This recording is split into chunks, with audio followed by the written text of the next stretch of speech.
杀我儿！今日你不死，老夫不休！急什么？黄泉路上有你陪着，想来他倒也不寂寞。不可思议，真是不可思议！这小子不仅毫发无伤地通关了玄灵塔，现下我甚至可以感受到他此刻周身的天道之力，丝毫不输关如海。看来我们还是小看了他几分。阵亡弟子5位，随我速助师尊。是，岂有此理！祭天宗宗规严明，岂容人在此大开杀戒？等等，那是……且慢！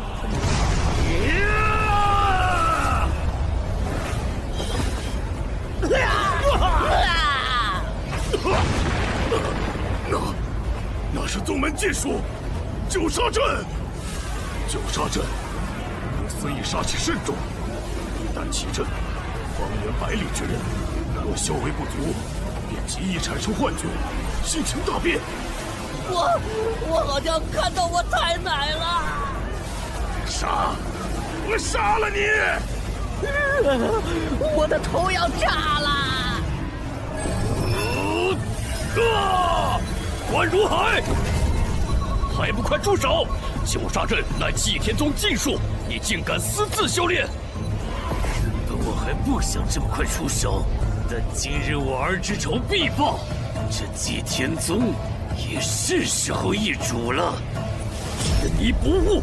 乌鸦长老，欧阳长老，关如海，你这般放肆，简直罪无可恕！关如海，速速束手就擒！胜者为王，败者为后。你们就一起给古玄尘陪葬去吧。古玄尘，无论你躲到哪里，绝地3000尺，我都不会放过你。爷爷。不好！今日祭天宗便渡不过这一劫数了吧？宗主，这古诀的路数，与关山月、楚青海、韩寿相较，有过之而无不及。祭天宗内藏污纳垢的源头，果然就是你。这武道龙形剑光，为何与之前交手之时，还有方才那一击都截然不同？力量分明是强了数倍。难道你刚刚是在刻意隐藏？这才是你真正的实力。哼，猜得不错，不过你觉悟的也太晚了吧？怎么回事？像是有股无法抗拒的无形力量压制了我，突然一动也动不了了。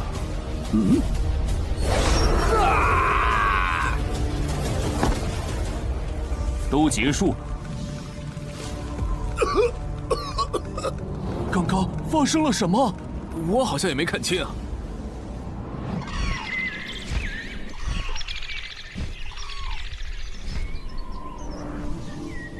师尊，不必。宗门大比发生的事情，想必大家都清楚。王长老伤得不轻，就让他在行风好好疗伤。乌鸦长老，一会儿还得麻烦你差人送些疗伤的丹药过去。这是自然。所有的事情皆已查明。前正风长老关如海心怀不轨，私自修炼祭天宗禁术。先前韩寿、楚青海所习的邪术禁书，怕是连他们自己都不知道。其实是关如海在暗中设计，幕后操控，其目的便是有朝一日用邪术控制这二人，为他所用。至于关山月，当初他在圣域胡作非为，一桩桩、一件件的荒唐事也已查证。这些事端，也是我平日里过于醉心修炼闭关，疏忽肃清宗门不正风气，才会这般接二连三发生。宗主言重了。众长老不必劝解，身为宗主，我自是责无旁贷，理应自省的。另外，今日祭天宗这一劫得以避过，还得感谢一人。另外，今日祭天宗这一劫得以避过，还得感谢一人。吴公子，当初关山月为获圣域，是祭天宗之过。我姬长风以茶代酒，多谢你不计前嫌，及时出手相助。宗主，你何须向一个晚辈行如此大礼？是啊，宗主。另外，我知古公子你并不屑于祭天宗的长老之位，但宗门之内亦还有各类奥秘典籍，所以你可否愿意留在祭天宗？若你愿意，长老之位自不必说，宗门内的公诀典籍你亦可翻阅修习。宗主竟然要许这个后辈祭天宗长老之位！哈，长老之位算什么？你没听到吗？他若答应，便可修习任何公诀典籍。宗主这意思，怕是连天劫公诀都愿意奉上。他会愿意留下来吗？古公子如何？道谢就不必了，这茶本座接下。古公子你这是答应了？太好了！本座何时答应要做你祭天宗的长老？可是方才，本座出手教训关如海，不过是因为他该死。你这茶尚可，既无他事，本座便先走了。哼，这小子好大的威风！嘘，小声点儿。原来他如此不愿意留下来吗？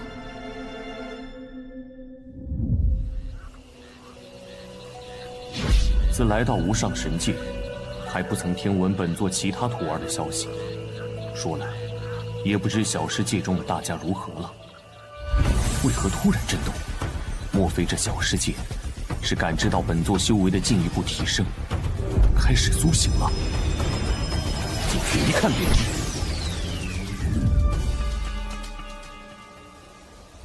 先前本座进入这里，尚才初战也。如今长势愈发好了，只是方才小世界的震动，原来并非是因为大家开始苏醒了吗？看来是本座想错了。古公子，这是天元，是你在说话？是我。不久前，我发现自己又凝结出了意识，并感觉到似乎有一股温暖的天道之力在修复原本已经受损的元神。方才我便试着感应这股天道之力的来源，原来是古公子你。天元，你醒了，那其他人？自我醒来，便尚未看到他人。听古公子之意，大家也在此处。古公子，这究竟是怎么一回事？我记得当初我们明明都已经葬身于圣域。是小萌。小萌？当初幸得大家散去一身修为相助，本座才得以突破圣王境，击退那关山月。原以为本座再也见不到你们了，在即将承受天雷劫飞升无上神界之际，小萌却突然出现。他告诉本座，他已集齐你们的元神碎片，用自己的生命将其化为生命的种子。而本座只要不断提升修为，以天道之力灌溉这些种子，总有一天，我们便能重聚。天元，如今本座已在无上神界提升至化神境，杀了关山月，而你们此刻，便是在本座开辟的小世界内。原来如此，难怪当初元神溃散之际，我隐隐约约听到了小萌的声音。想不到小萌竟也做出了如此大的牺牲。只是本座有一事不解，为何小世界中只有你苏醒？天元，你可知晓？方才古公子说完，我便细细感应了下，在我的四周，确实隐隐有大家的气息正在逐渐聚拢。想来无需太久，大家便都能回来了。如此甚好，那你们何时可修成人形？这怕是难了，除非能有天元阁的一件宝物。是何宝物？我虽来自无上神界天元阁，但早早便被雷霆老君抓住囚在圣域，对天元阁也知之甚少。不过是偶然听说其有一宝有重塑散魂肉身之效，其实是真是假也未可知。如今大家得以重聚，已是万幸，天元已经满足了，古公子勿要再涉险了。天元阁吗？顾玄尘，你这就离开祭天宗了，就不和莫无涯那个小老头，还有莫如雪那丫头辞个别？天下无不散的宴席，何必拖泥带水？顾玄尘，顾玄尘，等我！哦，是莫如雪啊，竟这般着急，看来你小子一时半会儿是走不了喽。何事如此慌张？是爷爷他被天元阁的人带走了。又是天元阁。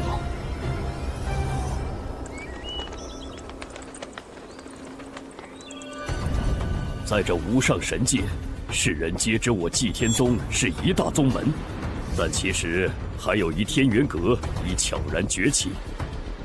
原本天元阁是远远不如祭天宗的，但近几年来，天元阁强者辈出，尤善武道。对比之下，祭天宗虽负盛名，却一直在止步不前。只不过天元阁一直对外韬光养晦，否则若论实力，祭天宗其实已经连跟天元阁平起平坐的资格都没有了。而这次带走无涯长老的，便是天元阁武神峰的峰主祁连空。哼，祁连空这个老东西，他每次来祭天宗，说是拉近两派关系，但总要拿走些东西。无奈他分寸总是把握得甚好，叫人没理由发作，否则倒成了祭天宗惹事。祁连空可是只老狐狸，祭天宗如今本就不如天元阁，再加上与关如海一战后实力受损，更不便正面起冲突。这次他说要借走无涯长老去天元阁为他们炼丹，无涯长老也只得去，更何况天元阁还搬出了南域神会。南域神会在即，为了到时替我们这南域松州争得利益，天元阁正抓紧时间炼丹备战。不过这一家之力终究有限，所以还请祭天宗能借无涯长老一些时日。想必祭宗主是不会拒绝的吧？南域神会又是何物？南域神会是南域最为重要的一场盛会。无上神界南域有13州，其中祭天宗、天元阁还有其余5派坐落于松州。整个南域每10年都会有一场主州之争，若是能成为第一，其州内所有势力便都将拥有未来10年南域地心的探索权。毕竟南域地心可隐藏着南域最好的武修资源，是南域各方势力以及各方强者争夺的核心。哼，那天元阁既实力强大，怎的连个出色的炼丹师都没有？怕不只是为了这所谓的南域神会吧？古公子猜得不错，其实他们带走无涯长老，还是因为古公子你。因为本座。当初古公子炼制出9龙神丹，龙族头影大现，惊动整个祭天宗的同时，也让多事之人传了出去，竟传成了无涯长老炼制出了神丹。想来他们是得知了此事，又得知了关如海叛门我与各位长老受伤一事，这才如今日这般肆无忌惮。哼，他们明面上是想要宗门互助，其实就是想趁机扣下无涯长老，为他们提供源源不断的神丹。细细想来，只怕无涯长老炼制不出神丹，天元阁的人却当他是蓄意藏私，做出什么也未可知。天元阁吗？那本座便去上一趟，亲自将无涯长老带回。啊！古公子，你说的可当真？顾玄尘，你真的愿意去把爷爷带回来？这其中也有本座的缘由，本座自然不会置之不理。本座本就要为天元、小梦他们闯一闯，还正愁着没有门路摸一摸他们的底细。即使他们主动找上门来，不如顺势而为。不过本座过去应需些时日，不知无涯长老能坚持多久？此事古公子无需担心，无涯长老毕竟也是丹峰的一峰之主，又对你之前龙祖投影的气息有所感悟，拖个半月1月，绰绰有余。此事牵扯诸多南域利益，未免事态愈发复杂，还望古公子不要过早暴露身份，可以无涯长老的后人身份前去。好。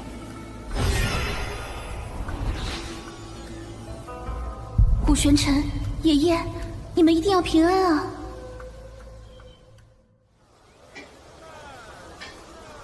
无涯小老头来自于这洛阳城，姬长风既然让你以他后人身份混入天元阁，就得对洛阳城有所了解。不过嘛，这时间有限，小子，任你本事通天，怕也来不及在这茫茫人海里找出个洛阳城百事通哦。城主府又张贴什么告示呢？哎呦，别急我，让让。这上面写的什么呀？为了恭贺城主寿诞，现特招一人整理城史，编撰史书呢。哦，城史，原来还要招人编纂城史啊！洛阳城这么多年了，这日积月累的史料一定不少。城主府也不说明报酬，哪有傻子吃力不讨好干？这事儿啊，搞什么？居然真的有傻子！你懂什么呀？看来啊，又是一个想找机会去城主府当女婿的。行了，进大堂等着吧。里头还有9人和你一起，一会儿自然有人来吩咐你们要做什么。那是古公子，你怎么会在这里？桑天龙，古公子，我们先借一步说话。小姐到。是许小姐来了，快看快看！人都到齐了。参见许大小姐。这就是城主府的大小姐。小姐，一共10位，人都齐了。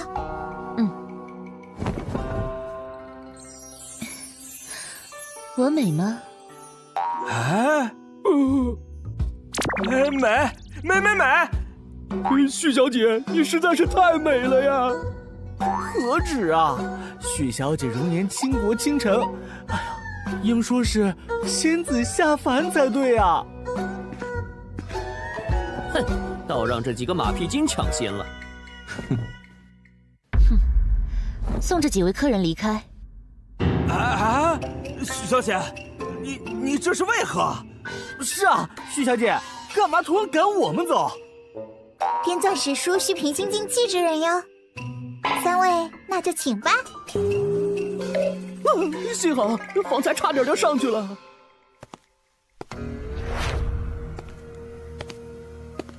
古公子，实不相瞒，我此次正是出门游历，途经洛阳城，听闻洛阳城城主府正招人编纂史书，而这城主府小姐美貌闻名，便来碰碰运气。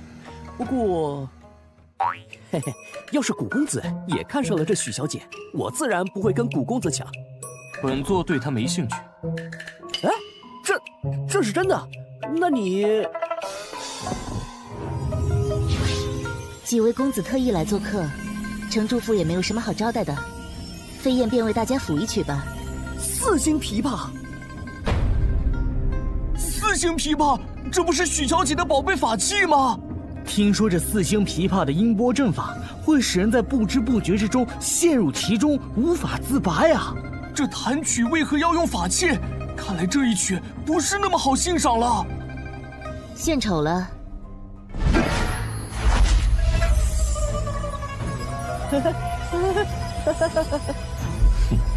这曲音果真极具诱惑性。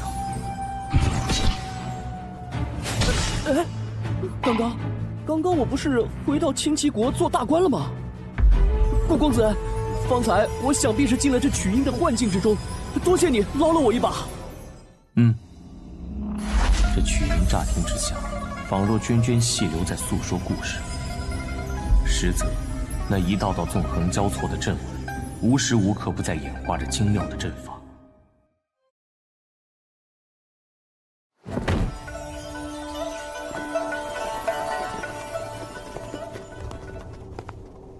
小姐，差不多了。在我用着四星琵琶弹奏天域清心咒时，此人虽看起来并不轻松，但依旧能维持清醒，倒有几分能耐。至于他，为何什么表情都没有？许是挨不住，明明早已沉迷其中，只不过尚未倒下罢了。去取凝香丸来，给那位公子服下。是。我不过是想选一灵魂之力强盛之人罢了。若让他再强撑下去，怕是连小命都要交代在这里。还未请教公子名讳。在下桑天龙，见过许大小姐。哇，这事终于结束了。要不是古公子出手，我怕是也早就倒下了。不知三公子可愿意留下帮我的忙？我留下来？我这完全是借了古公子的东风才撑了这么久，这许小姐为何偏偏选中我？莫非是因为她觉得我比古公子帅？这家伙这般看着本座做什么？哼，胆子不小啊，竟敢拉本座做垫脚石！糟了，古公子分明是在气我抢了他的功劳。那接下来就麻烦三……我不愿意。你说什么？三公子既不愿意，为何还要主动接榜入城主府？是想耍着我们玩不成？不是我不愿意，是……完蛋了！许小姐是误会了呀！这古玄尘得罪不起，可这洛阳城城主府我也招惹不起呀。既然不是不愿意，三公子究竟为何拒绝？是有何难言之隐？这报酬我虽未在告示上明说，但也是已经准备好了的，绝不会亏待了三公子。不是因为报酬，是因为现下可谓是进退两难呐。看样子，要是不能给出一个合理的解释，我怕是离不开这儿了。有了！我的意思是，他和我都坚持下来了，这样直接留下我，实在是有些不太公平。三公子，你在说什么？这位公子分明就没有挺过。什么？你要给本座为什么？小姐，他……你竟自行从我的天域清心咒中清醒过来了。本座未曾陷入其中，何来清醒一说？是啊，许小姐，实不相瞒，我不过是路过洛阳城，听闻大小姐你美若天仙，这才斗胆进来一试，看看有没有机会瞧见。方才若不是古公子将一抹天道之力注入我的眉心，我怕是也早已在这曲声中倒下了。你说是因他之故，你才能坚持到现在？可他方才分明面无表情，纹丝不动，俨然一副困于我曲中的模样啊！许小姐切勿动气，这古公子嘛，本就颇有几分世外高人那般喜怒不形于色的神秘感。若真如你所说，他早已元气大伤，又怎能像现在这般英武不凡地坐在这里？这桑天龙拍马屁的功夫可精进不少啊！仔细一看，少连三公子的面色都有几分苍白，而他这模样，的确不像是经受过曲音影响的。好，既如此，秦叔飞燕冒昧，再向古公子讨教讨教，那就让我再好好确认一番。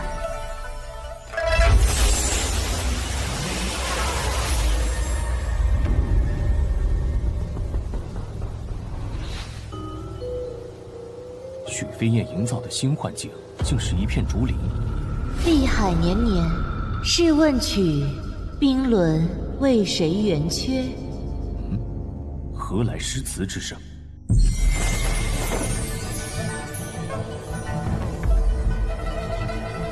倒是比方才那一曲多了几分意趣。弹奏速度突然加快了，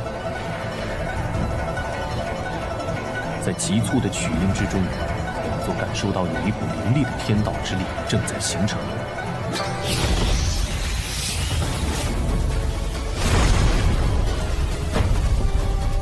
好，就趁现在。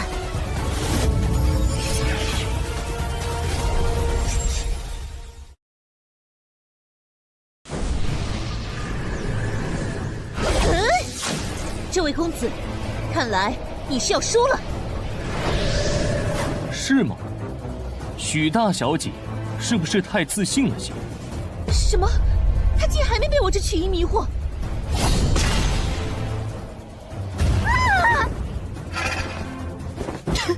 小姐，不好，小姐受伤了，速速将此人拿下！这便是你们城主府的待客之道。都住手！多事！本小姐何时要你们出手了？还不快些扶起那位晕倒的公子，扶持他服用凝香丸。是。古公子的实力我已经领教了，方才是我们城主府冒犯了，但我有一事相求。许小姐可是想说，此次城主府招人并非为了编纂史书，此事隐秘，你怕泄露，这才找了这么一个幌子。你这就看出来了？此事想来还和你方才那法器琵琶有关吧？无论是你最初那曲天域清心咒，还是后面那曲琵琶仙，皆技巧有余，而力量不足，所以一旦遇到对手，极易被反噬。你竟然都看出来了，真是不可思议。既如此，你一定能帮到我。没错，5日之后会有特使来访。我弹着琵琶曲，虽无10成10的把握，却也颇有信心。只是还想更好，所以希望能有一人帮我完善阵盘。阵盘可演化阵诀，一旦炼制成功，使用时便可加强阵法效力，扩大阵法的影响范围。其实我炼制这阵盘已经数月，如今已是最后关头，我的灵魂之力却不够支撑我坚持到最后。古公子，若你真能助我一臂之力，无论你有什么条件，只要城主府力所能及，必不会推辞。小姐，本座没兴趣。喂，本小姐看你方才说的那些都是猜的吧？所以你才不敢答应本小姐。激将法对本座无用，许小姐请随意。古奸臣，你不是需要搜集这洛阳城的城史吗？反正他这忙对你来说应该也不难。还需等他5日，麻烦。哎呀，小姐，古公子就快要走了，你就别嘴硬了。有什么了不起的？哼，我就不信，靠自己还进不了天元阁了。天元阁？莫非5日后你要见的是天元阁的使者？对啊，不然呢？怎么了？这位古公子想必是外地来的吧？其实此处原叫昭安城，后来因为萧凌的隶属于天元阁辖区的洛阳城中出现了一位天才拜入天元阁，势力迅速扩散，并将此处也纳入了洛阳城的版图，成了天元阁的辖区。没错，这洛阳城中谁人不知谁人不晓天元阁，许多青年才俊也以能进入天元阁为荣。我虽是女儿家，但也不甘落于人后。等等，你问这个做什么？不是急着要完善阵盘，本座改主意了，便帮你这个忙。当真？小姐太好了！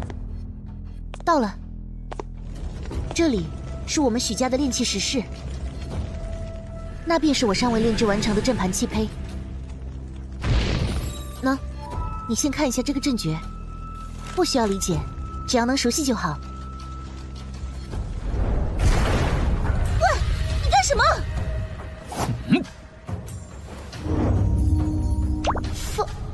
方才也不过一瞬，你竟已经记住了我的阵诀。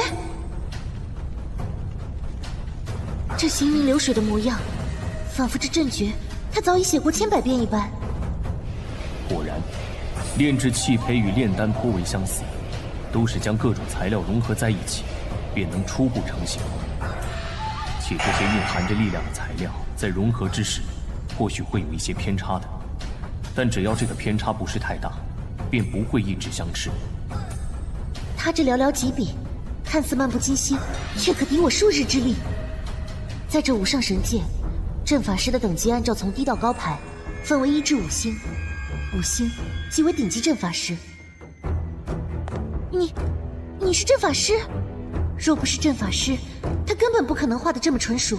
且即使是阵法师，初次拿到这个阵图，便这么快就有感悟，他究竟是什么级别的阵法师？并非，阵法师，本座方才不过是突有感悟，随手一试罢了。啊？可是他为什么不承认？罢了，这般深藏不露又神神秘秘的怪人，若不愿意说，我还是不要追问了。小姐，古公子，这些都是洛阳城的历史记载。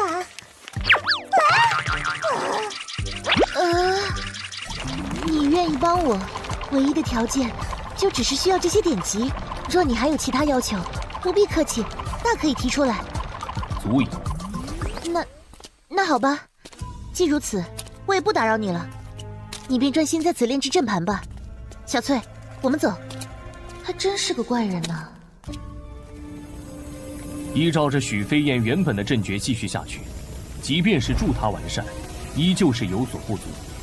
喂，你想干什么？只有短短5日，就算你是顶级5星阵法师，也做不了太多。本座既然出手，自然是要做到最佳。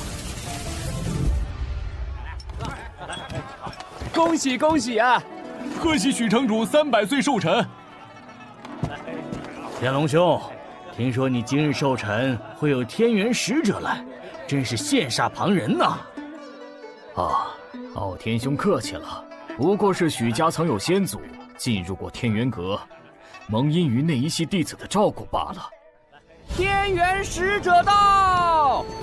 天元使者果真来了！快看快看，连天元阁的使者都来贺寿，咱们城主真是好大的面子！哎呀，天元使者远道而来，有失远迎。哼，许城主客气了，我们可是特意来为你祝寿的。你再这么客气，我们可就走了。是啊，毕竟许城主与我们天元阁的关系，谁不知晓？是，来，2位使者这边请。快，去请小姐来。小姐，方才奴婢去问，守门的守卫说，大殿里头还是没有动静，古公子莫不是失败了？不会吧？当时他演绎阵诀是那么厉害，而且我可以感受到从暗室里隐隐溢出的天道之力十分稳定，我相信他。大小姐，天元特使到了，老爷让我来请你去前堂。这么快就来了？小翠，你先跟着过去，拖会儿时间，就说我稍后就到，我这就去找古公子。好，奴婢知道了。开门，我要进去。是。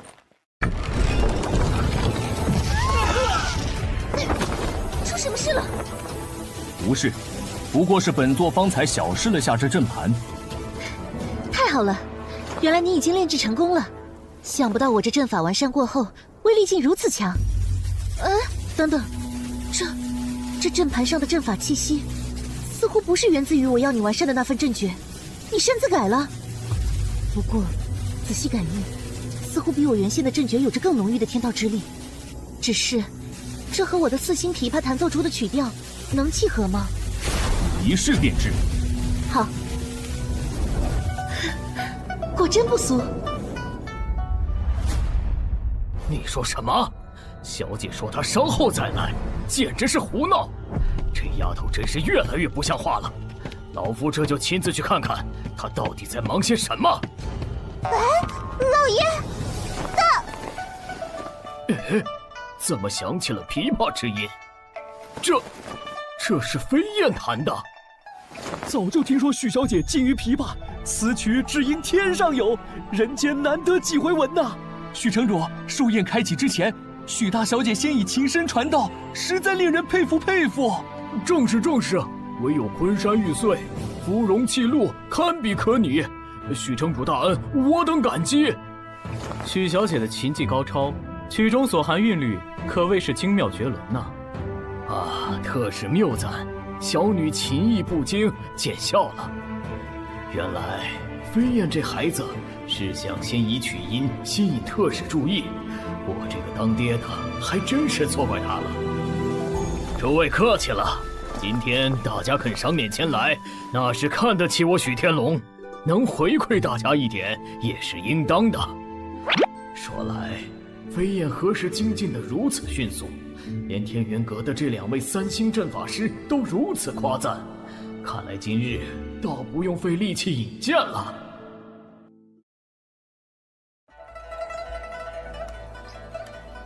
哎呀，这曲音怎能变得这般激昂？老夫似乎有点受不住了。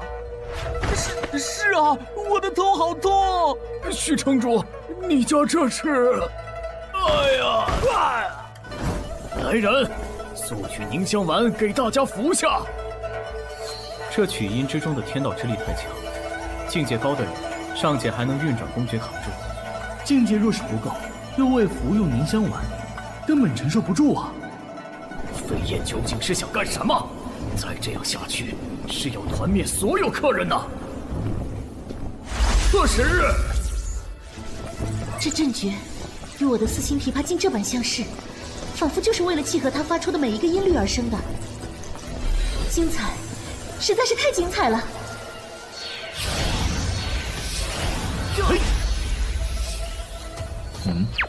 这2道袭来的天道之力颇为凌厉，你不出手？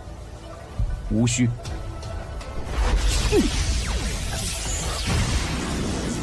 哎呀！住手！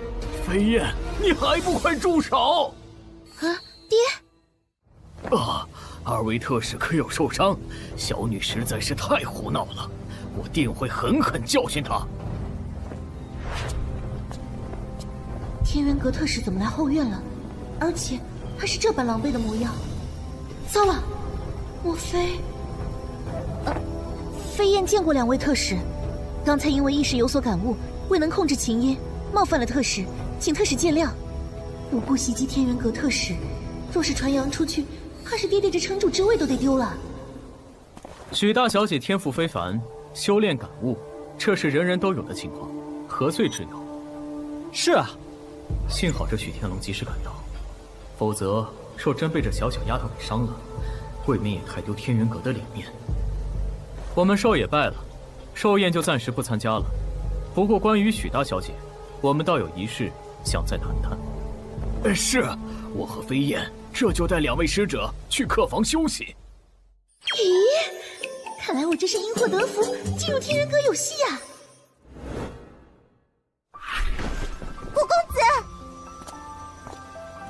古公子今日辛苦了，小姐吩咐不可亏待了您，请古公子入大堂与诸位宾客同乐吧。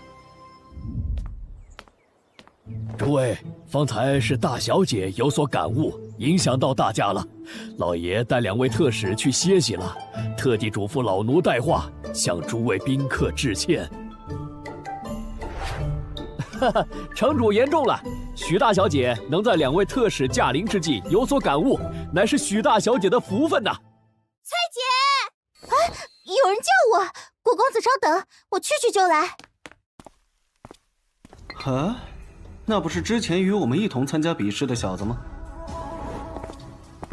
许小姐的贴身丫鬟居然亲自给她带路，哼，臭不要脸！果然是冲着许小姐来的，简直是癞蛤蟆想吃天鹅肉。嘿嘿，2位消消气，反正现在许小姐也不在，她一个人在那儿，不然我们去找个乐子。好啊！哟，原来是古公子啊！没想到我们又见面了。你们认识本座？嘿，你记不得我们几个也就算了，难道连罗文和罗武2位公子你也不认识了吗？就是。哎，那不是罗府2个公子哥吗？听说前几日，这2兄弟同来应聘徐府的城史编纂之职，却输给了一个小白脸，应该就是他吧？如此看来，这俊俏公子是要倒霉喽。本座向来不记无用的东西。哦，此话怎讲？岂有此理！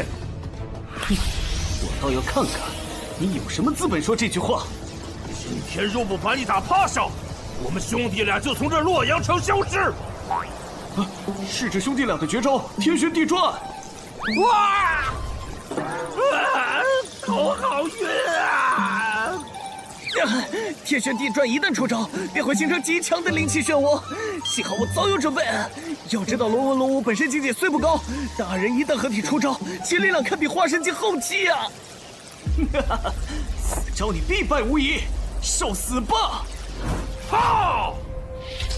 绕来绕去的，妄为本座烦躁。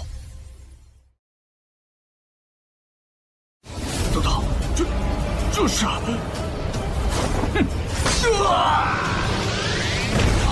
狼形剑光，且看这公子早驾驭的游刃有余，难怪一招便秒了罗家兄弟二人的绝招，他绝非池中之物啊！方才你们说，若是输给本座，便从这洛阳城消失，是吗？不，是我们有眼不识泰山，得罪了您。我们再也不敢了。晚了。何人竟敢在老夫的城主府放肆？你是谁？为何出现在这里？将老夫的寿宴搞得一片狼藉，还惊扰了二位特使。是古公子，爹还不知道他帮我制作阵盘的事情。不过是教训了2只苍蝇。你，爹，不可！这古公子是女儿请来编纂成使的。哼，那又如何？简直胡闹！不好，这家伙惹出这么大的麻烦，让爹在天元特使面前丢脸，爹这是气坏了。且慢，你不是洛阳城的人吧？本座本是游历各地增长见闻，途经此处，听闻许小姐要整理一份史书，便顺便来应聘这份差事。唉，幸好他没把帮我炼制阵盘的事情抖露出来。我说你小子方才怎能把阵仗搞那么大？原来是想借那2蠢货引起天元特使的注意。如此一来，便也无需假扮洛阳城人，也可想办法混入那天元阁了。哼，只怕不完全是这样吧。完了，难不成是露馅了？如果我没猜错的话，只怕是你倾慕许大小姐，借着史书之名接近吧。本座，特使，你说什么呢？老夫怎么不知道？他这是做什么？若是阵盘的事情让2位特使知道了，就不好了。倒不如并这般顺了他们的猜测。这古玄尘可千万不要拆我的台啊！莫非是怕本座说出那阵盘之事？哈哈哈哈，年轻人嘛，除了修炼，谈谈情，说说爱，这也是很正常的嘛。小谷，我们先借一步说话。许小姐展露的天赋，你也知道的。且许家与我天元阁颇有渊源，方才我俩也商议，打算带许小姐前往天元阁。没错，虽然你也符合天元阁招收弟子的标准，但天元阁每5年才向世俗招收1次弟子，许小姐已是特例。至于你嘛，就是可惜了，你这般已练成几招天阶公诀的人才。哼，你们怕是要过4年才能相见了。说来，小谷，你方才使的那招应该是天阶公诀吧？是啊。这2人这般一唱一和，故作姿态，原来是想威胁本座。既如此，本座不如顺手推舟一把。你们说这个？这是……当初本座四处游历，恰巧得到了一部天阶公诀，悟得了那么1星半点。若2位能想办法通融，便再好不过。只是不知有没有这个机会。哼，这是说哪里的话？既然你有这个诚意，我们也不好推拒了，是吧？这小子只悟得1星半点，便如此厉害，这下真是赚了。是啊，小谷，你为了能跟着许大小姐相伴进入我天元阁，当真是有情有义。如此，便辛苦2位了。这般高山，果然是天阶公诀。算这古玄尘识相，本想着若是他不肯交，你我二人倒是要费些手段了。哼，只可惜是个蠢的，这么轻松就被你我骗得天阶公爵了。哈哈哈哈！哎，那本看着不像是从祭天宗得来的。小子，你何时又得的天阶功法？我怎么不知？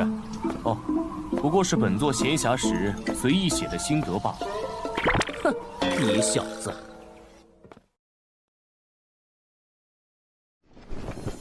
古玄尘，你睡了吗？何事？我有话想问你。进来吧。这么晚了，连床铺都尚未动过，他这是一直在休息吗？竟也不觉得困倦。许小姐深夜来找本座，究竟是为何事？咦，怎么突然关心起这家伙了？哎，差点忘了正事。今日你信守承诺，没有将帮我炼制阵盘的事情说出来，多谢。举手之劳，许小姐不必在意。对了，还有一事，不是我故意派人监视你，只是我的丫鬟无意间瞧见天元特使从你手中如获至宝般接过一本公诀，可是真的？确有此事。你的正道远在我之上，且身怀能让天元阁特使这般宝贝的公诀，我实在是想不通，你入徐府，应该不是为了白白帮我的忙吧？你究竟是为何？哎，你不要再告诉我，你单纯是对洛阳城的历史感兴趣，我可不信。不然呢？许小姐觉得是因为什么？说来，若是不知道他能炼制出如此厉害的阵盘，且武技了得，还能随意拿出令特使都垂涎的高级公诀，这理由我也能信几分。可这古玄尘，却也不像是对我徐府权势有所图谋的。莫非，你当真是对我？仔细一想，难怪后来特使也破例让他进入天元阁了。看来，他献公爵是为了能和我一起去。对你什么？难不成他看出本座是在利用他，醉翁之意在于天元阁了？你，没什么，我困了，你也早些歇歇吧。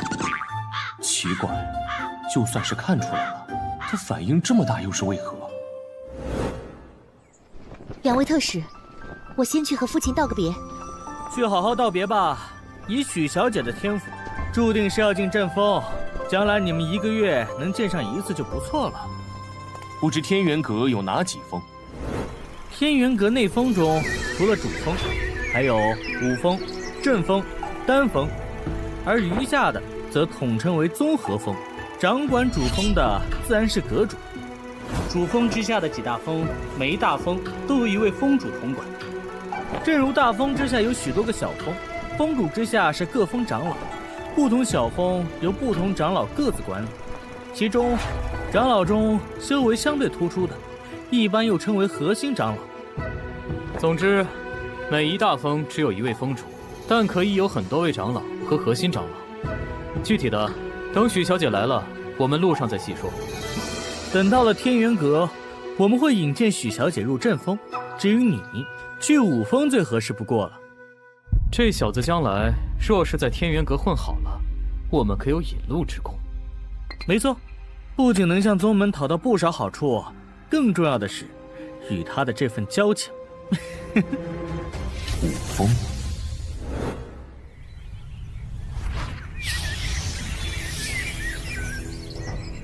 前面便是天元阁了。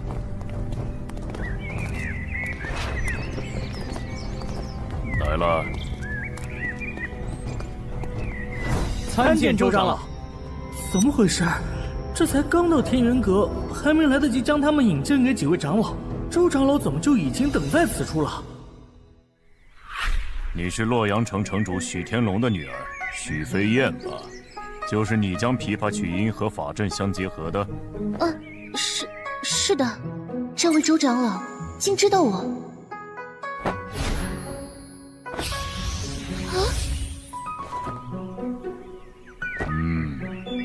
虽不如听闻的那般天才，倒也确实颇有几分天赋。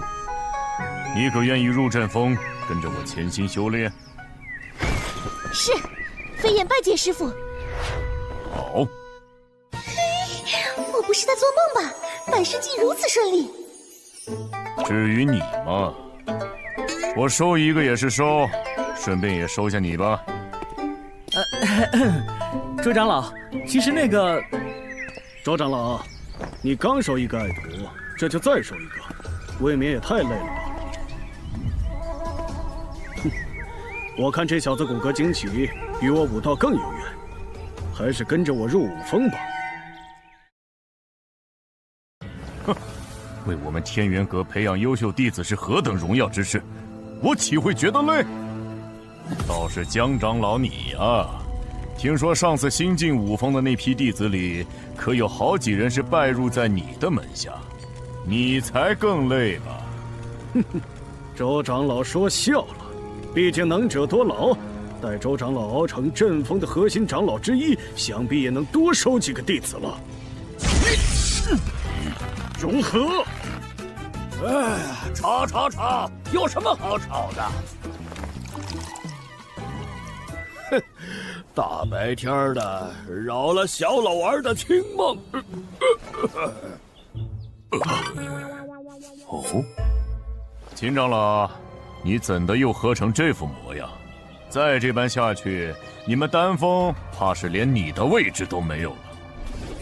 哼，可不是，不过是仗着自己岁数大，修为又比我们高些，但你这般荒唐度日，是在吃老本罢了。规矩，规矩能值几个酒钱？说来，你们两个不就是觊觎这小子身上的天阶公诀吗？糟糕！啊，他们怎么都知道古玄尘身上有天阶公诀？你胡说什么？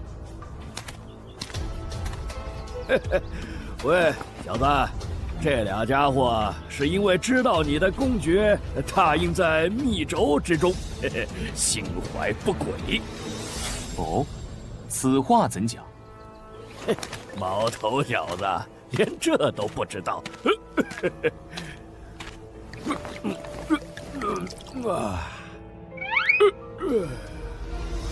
密轴传功最大的好处就是修炼之人只需要将灵魂之力探入其中，便能感悟到公诀的奥义。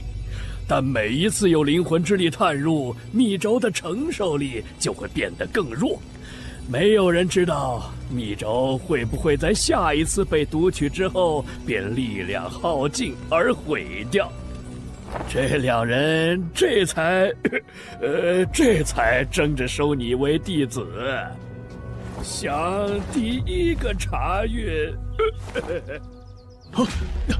秦长老，你喝醉了，休得胡言乱语，简直是荒谬至极。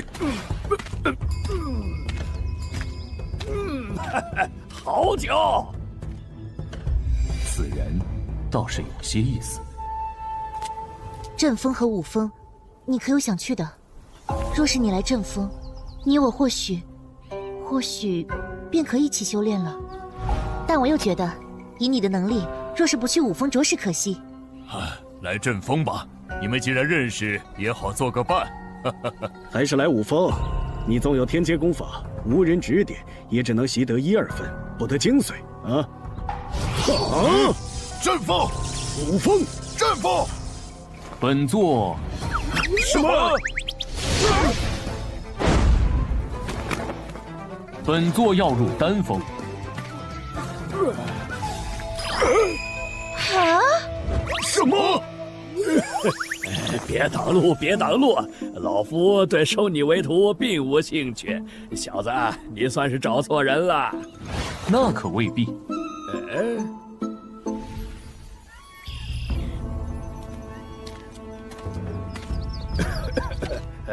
到了。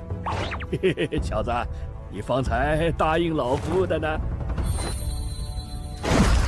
洛阳城以酒闻名，当初本座草草看了几张古籍中所在酿酒之法，现以星辰天机图内培植的6阶奇花异草为原料一试，倒是不错。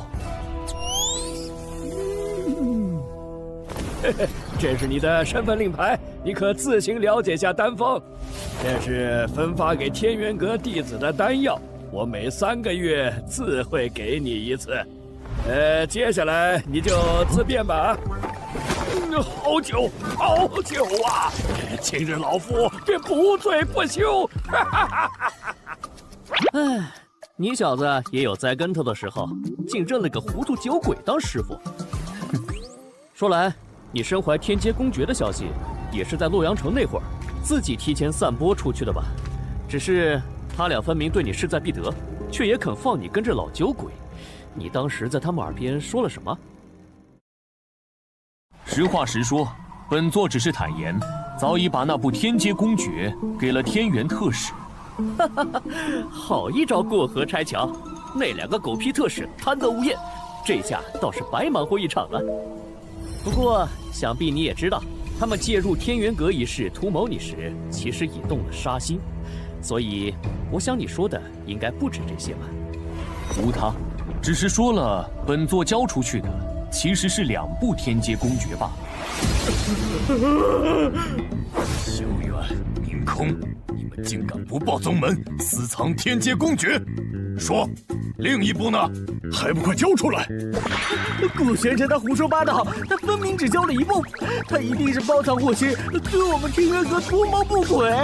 是啊，长老，我们当真冤枉啊！还敢嘴硬！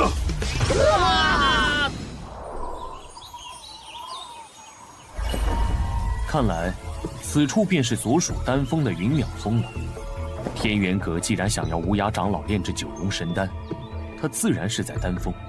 不过，这云淼峰的位置，未免也过于偏僻。无涯长老，倒更像是会在丹神峰。说来奇怪，往日丹峰各峰长老每隔一段时间，都要去趟丹神峰切磋炼丹之法。虽说咱们秦长老几乎回回都装醉不去，但几位长老也是回回来云淼峰找的，怎么最近一点消息都没有？你不知道？齐长老前些日子似乎是从天元阁外请了位炼丹师回来，峰主线下可忙得很啊。既有此事，想来此人定是十分重要了，真令人好奇啊。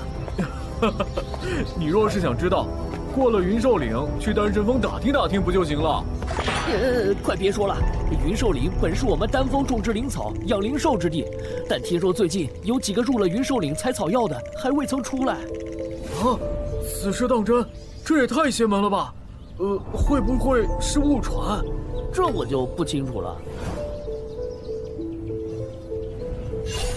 你小子猜的倒是不错，无涯长老果然是在丹神峰，不过那云兽岭听起来却颇为古怪。尚且还没有本座不敢去的地方。此处草木茂盛，天道之力充沛，虽不及无涯长老炼丹空间那里头，却也胜过他处许多。为何有一股血腥味？竟是一只通身银白色蹄毛的大老鼠，倒是罕见的很啊！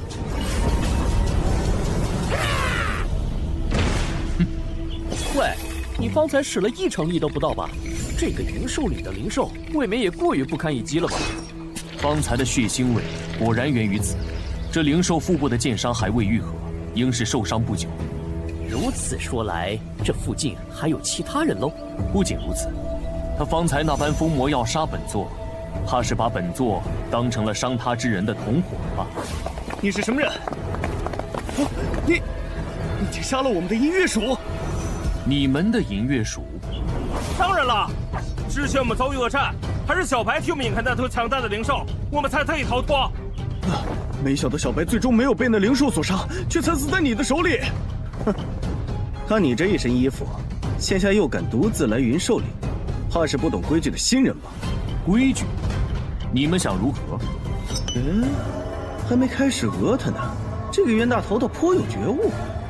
嘿，想不到斩获一只银月鼠不说，又遇到个怂货，哥们儿几个今天是赚了呀！哼，连剑刃上留下的血迹都尚未清理，便敢来碰瓷本座，本座倒要看看这几个蠢货想玩什么花样。念在大家都是同门的份上，我们便也不为难你。这样吧，我看你那把剑倒是还不错，就当做是赔礼吧。哦，你们确定是要本座的这把剑？怎么，你舍不得了？喂，新来的，出尔反尔，我看你是找死！好啊。你们想要，那便自己拿走吧。哼，算你小子识相。哼，早这么说不就得了？就是嘛。这剑身之内竟蕴含着一股无比强劲的天道之力，潜在天道之力横冲直撞，甚是霸道。能控制他，至少是在月魂境之上的高手。可这小子分明年纪轻轻。等等，为何我竟一点也感受不到他的气息？莫非他是个隐去了修为的顶级武修？黄师兄，你怎么不把剑拔起来？哎，是啊，黄师兄，你怎么在发抖啊？黄师兄，黄师兄死了！你把黄师兄拍死了？怎么会这样？我也不知道啊。本座的青龙剑在问，下一个你们谁来？这剑有古怪！救命啊！剑来！哼，自作孽不可活。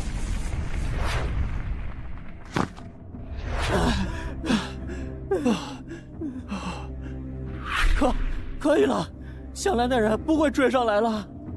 哎，老四呢？刚才还跟着我们，怎么一下子就不见了？不是说云兽岭最近常有人失踪，老四不会真撞鬼了吧？不说什么，方才我们不都好好的？我看是老四自己吓得腿软，又跑不动了。喂，你们两个看我的表情，怎么跟见鬼一样？我话还没。救命啊！救命啊！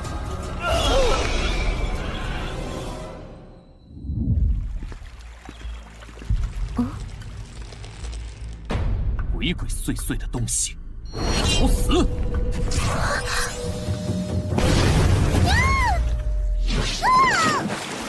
谁？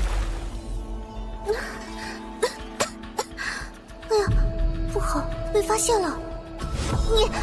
你竟敢偷袭本姑娘！丹峰的内封弟子，方才怕是被那藤妖绞杀，浑然不知吧？无耻之徒，你往哪里看？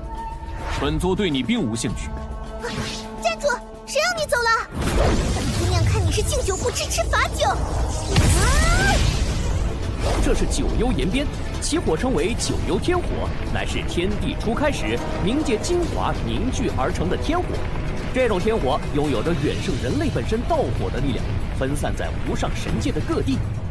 据说炼丹师若是能将这天火炼化，融入自身的道火，不仅可以令自己在这个过程中感悟到天火中的天道，更能使得自己以后的道火也拥有天火之力。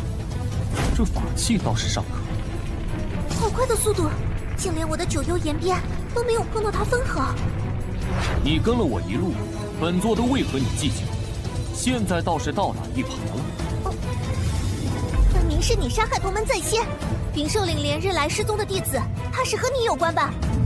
你杀人后抛尸那一幕，本姑娘可是亲眼所见。只不过原想看看你还有没有同伙，却没想到先被你发现了。你可还有什么要辩驳的？麻烦。若要人不知，除非己莫为。后头的！星辰天机图，这是你竟用法器吸收了我的九幽天火。好，我倒要看看你能受得住几遍。还真是难缠的家伙。想要直接困住本姑娘，休想！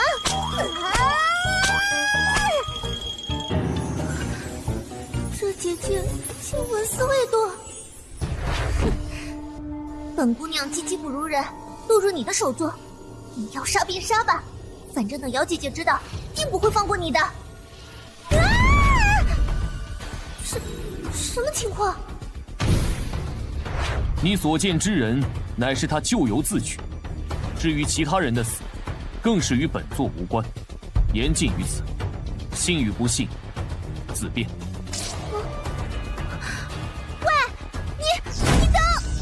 他不杀我，他不是近日暗害同门、杀人夺宝的歹人吗？莫非我所看到的并不是真相？真的是我误会他了？什么东西，也敢对本姑娘动手动脚？不好！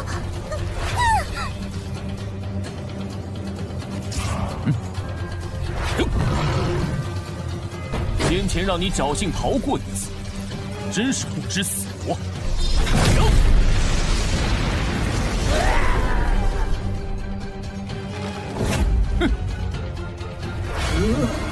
神修炼1000年，这个梦人内竟敢连断老神术10臂！急什么？本座这就送你去团聚。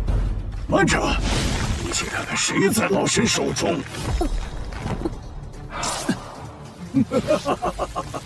人类，先前断去老神术臂救下这丫头，也不想她最后凄惨的死在你面前吧？什么？他救过我？等等，莫非那个时候他并非是为了羞辱我？现在，这丫头的命可握在老神的手里，你若是想救她，就先自断一臂吧。你笑什么？本姑娘是笑你这个老东西蠢笨。方才本姑娘还要杀他，她为何要用牺牲一臂来救杀他之人？你这么蠢，真是白活了1000年，可笑至极！闭嘴！喂，人类，你到底……等等，那小子呢？先前胆敢威胁本座的，皆已神魂俱灭。如今你既然也有这份胆气，本座这就成全了你。什么？这一仗下来，你是犹如千军万马迎面而来，老神竟生不出半分抵抗的心思。可恶！为何区区一个毛头小子，会有这般恐怖的法相精神？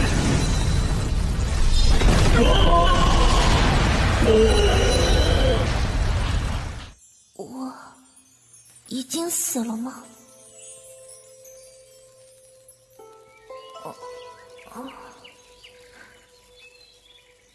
我没死，可我分明记得方才有一只硕大的手掌拍下来。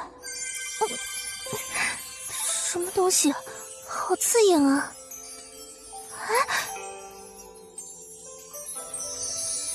哇，这些是……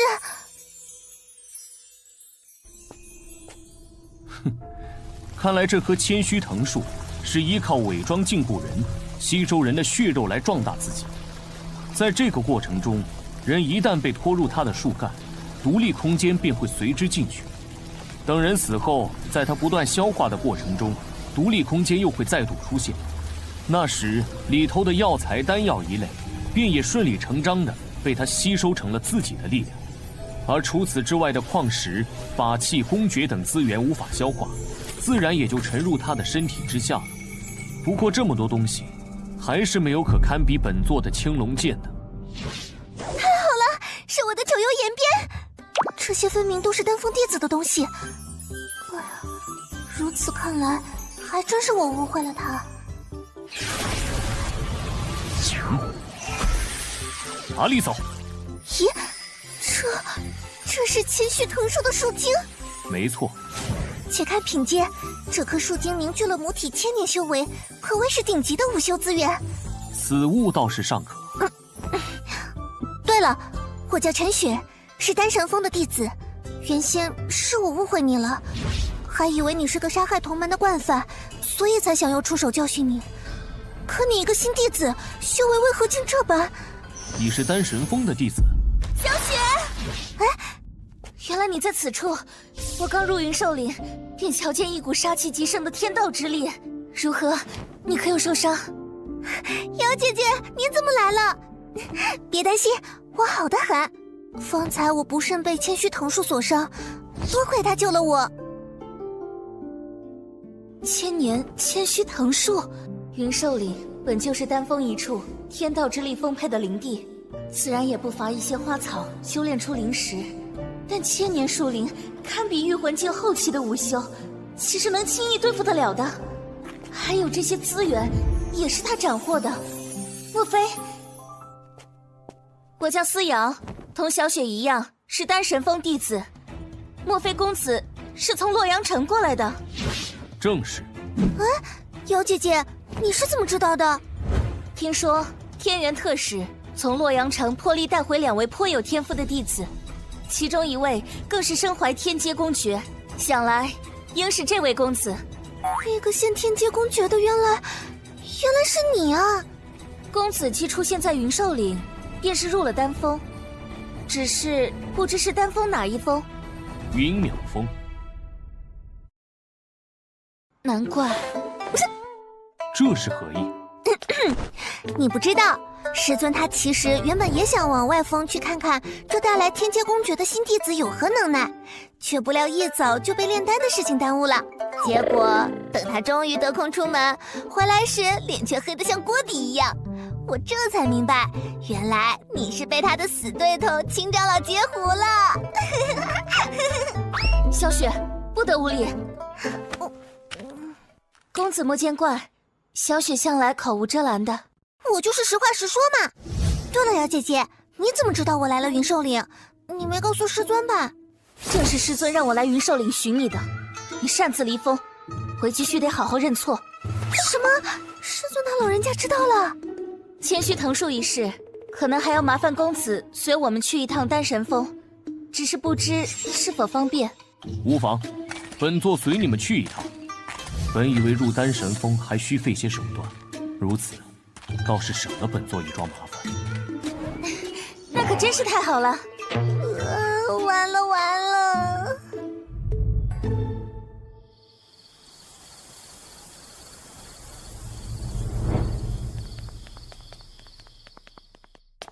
古公子，你先在这里歇息片刻，稍后我再来请你前去见师尊。好。方才一路你便躁动不已，本座倒要看看是何缘故。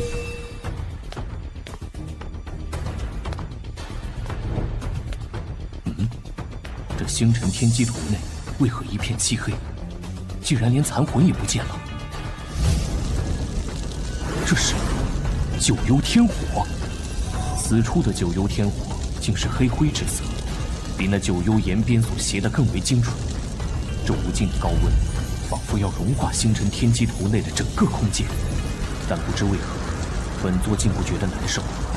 细细感受，似乎还看到了每一团九幽天火在进行天道的演化，甚至连本座的丹田之中，也像是有一团火，随着这星辰天机图内无数的九幽天火开始燃烧起来。现下，本座只觉得自己的身体像是已经化成了火焰。不，准确来说，本座的身体便是这火焰所化。等等，莫非这是星辰天机图想告诉本座九幽天火的演化过程？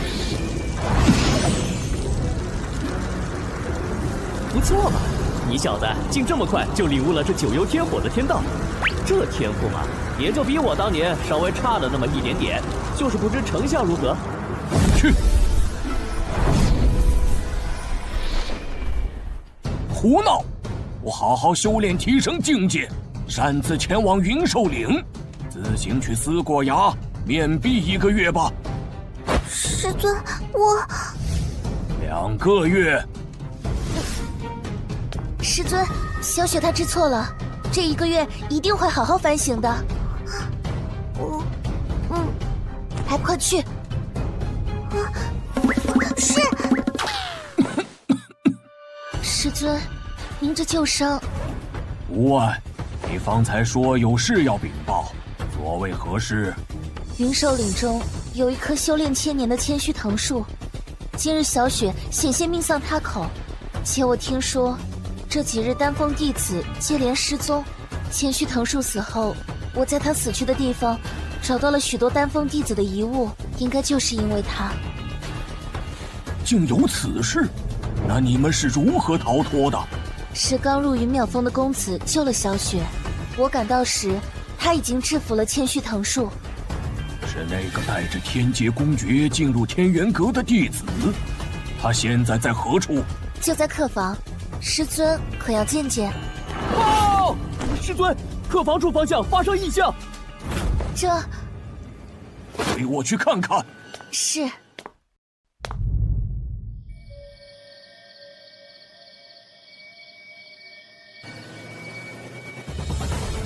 师尊，且慢！此刻古公子的房内还不知是什么情况，而且从这阵法的力量看起来，怕什么？我虽是炼丹师，但好歹也是御魂境后期，岂会叫一个毛头小子伤着？哼！师尊，你没事吧？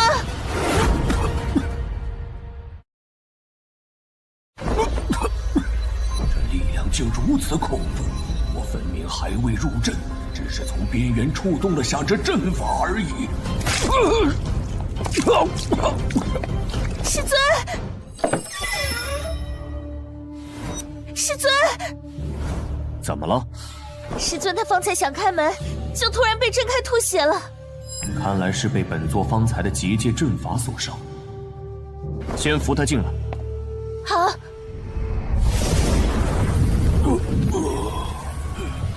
顾公子，师尊他如何？并无大碍。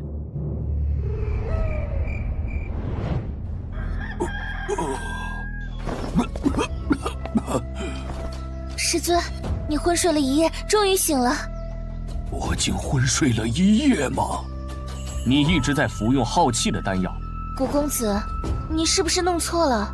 师尊不曾服用什么耗气的丹药。不过，我想起来了，8年前，师尊在闭关突破之际，不慎被一只巨蝎所伤，所以一直在服用可以固本培元的玉霜丹。这位古公子虽武道修为颇高，但到底是个才入丹峰的新人，对丹药知识不甚了解，也难怪。他说的不错。师尊。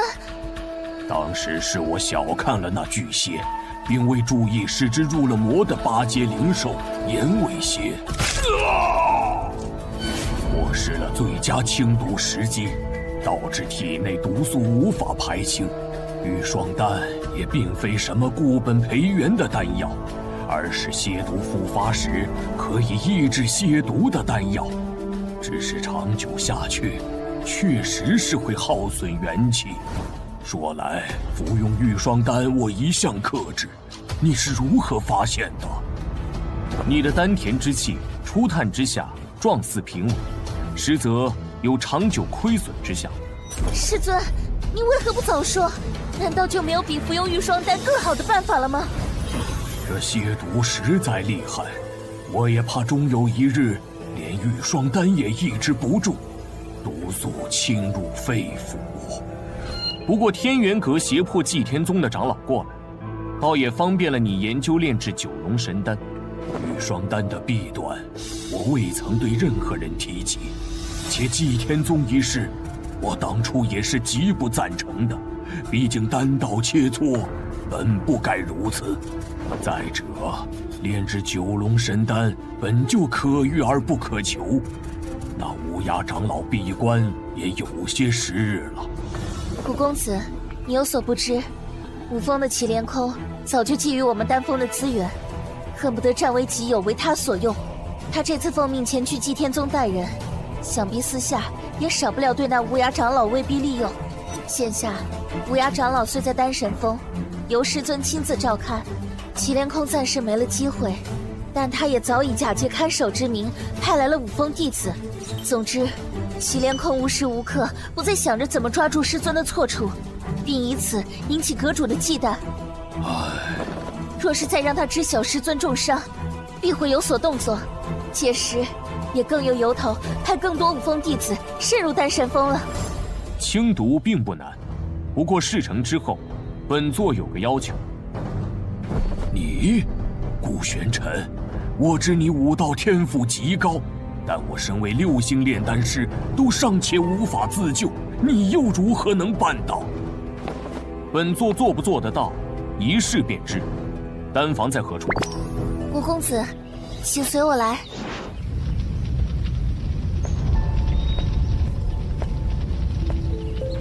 这古公子已经进去有一会儿了，当真能炼制出替师尊解毒的丹药吗？让他出来吧。师尊，虽说生死有命，玉霜丹也的确耗损了我一些元气，但只要多多调养，我相信这把老骨头还没那么容易垮掉。可是，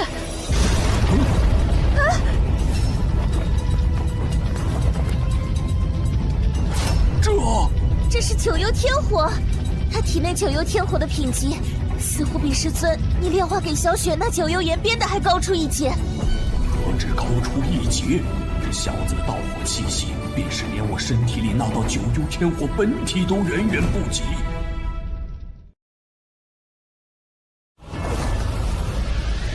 他这手法，这控制力，这御火术，哪怕是整个无上神界，都鲜有能胜于他的。师尊，你是说他至少已经是7星炼丹师了？7星炼丹师与6星炼丹师虽只差一级，但前者对丹道的领悟，怕已是后者望尘莫及的地步。他的未来，不敢想象啊！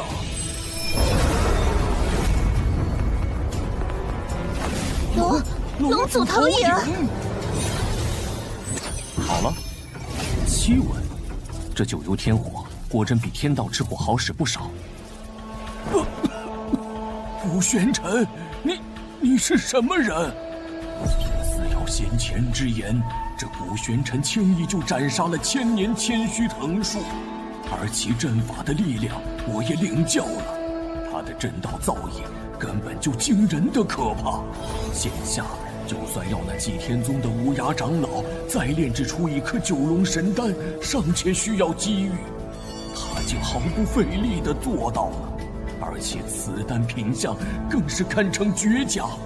细细看来，此人虽年纪轻轻，不知为何竟颇有先辈高人的气度。顾玄尘，你究竟是什么人？你来天元阁又有何目？师尊，阁主到，齐峰主到。不好，阁主和祁连空他们怎么来了？师尊中毒已久的事不能暴露。先让人扶你师尊去休息，接下来做什么，听本座的即可。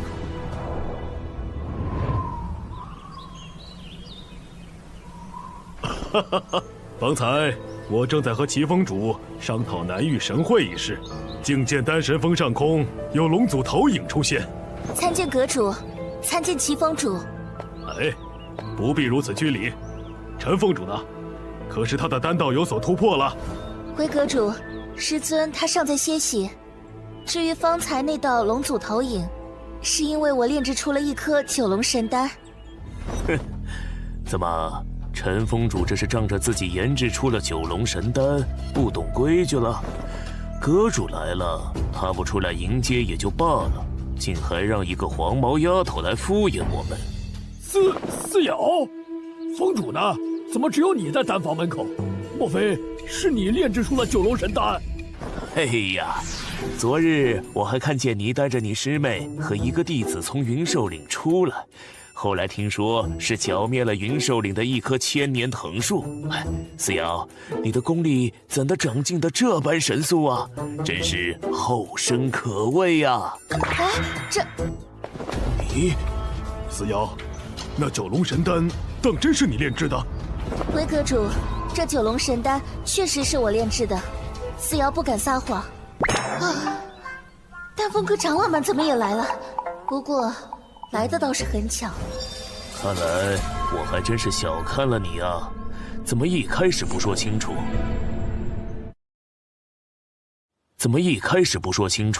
那九龙神丹在何处？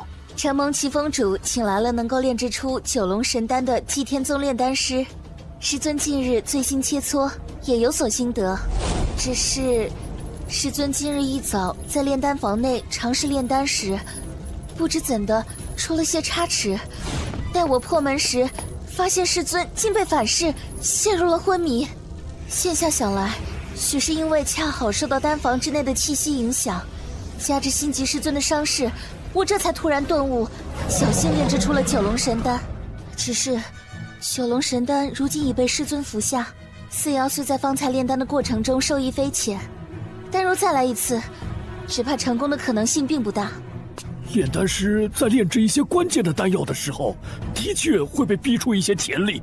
没错，炼制九龙神丹本就可遇而不可求，四瑶他已经做得很好了。是啊，是啊。若齐峰主还不信的话，丹炉内我的九幽天火还尚未熄灭。什么？齐峰主需不需要趁现在验一验？他这般有把握，莫非是真的？齐峰主，现下站在炼丹房门口的唯思瑶一人，若不是他炼的丹，难不成是你我？就是啊。哼。阁主，思瑶现在有事相求。是何事啊？说说看。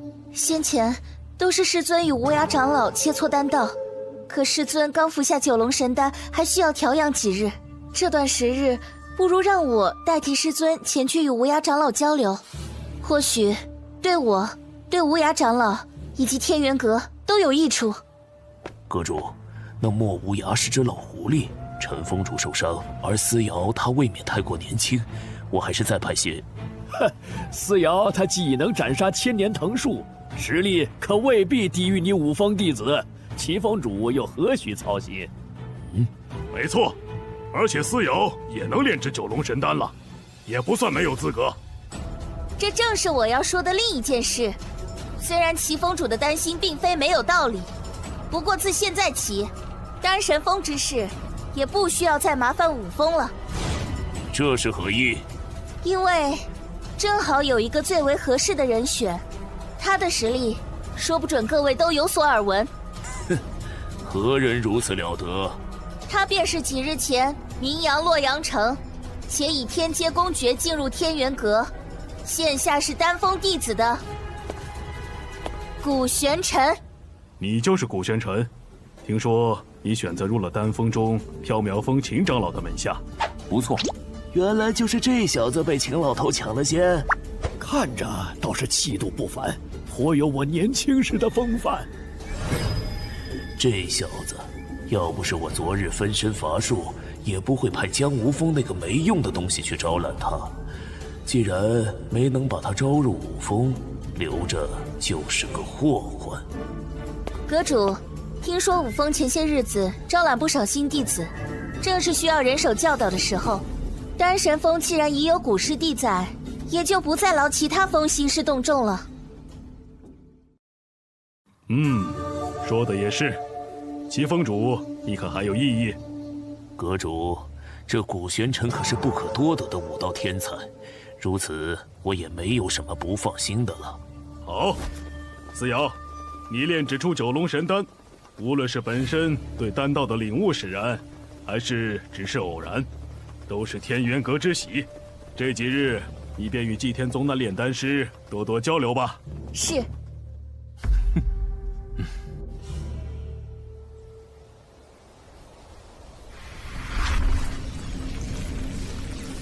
太好了！师尊服下九龙神丹以后，气息稳健，周身的天道之力也强上不少。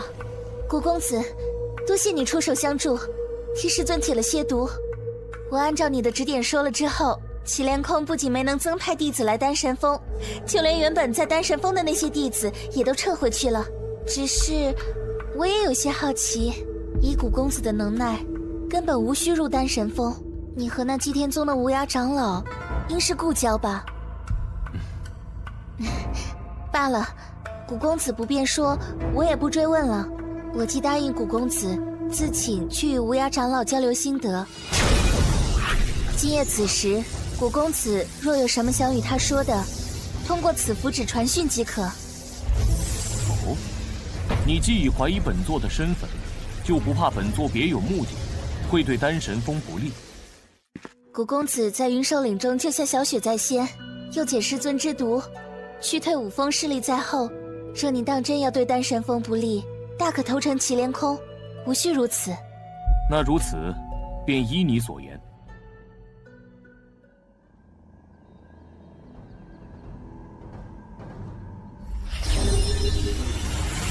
古公子，真的是你！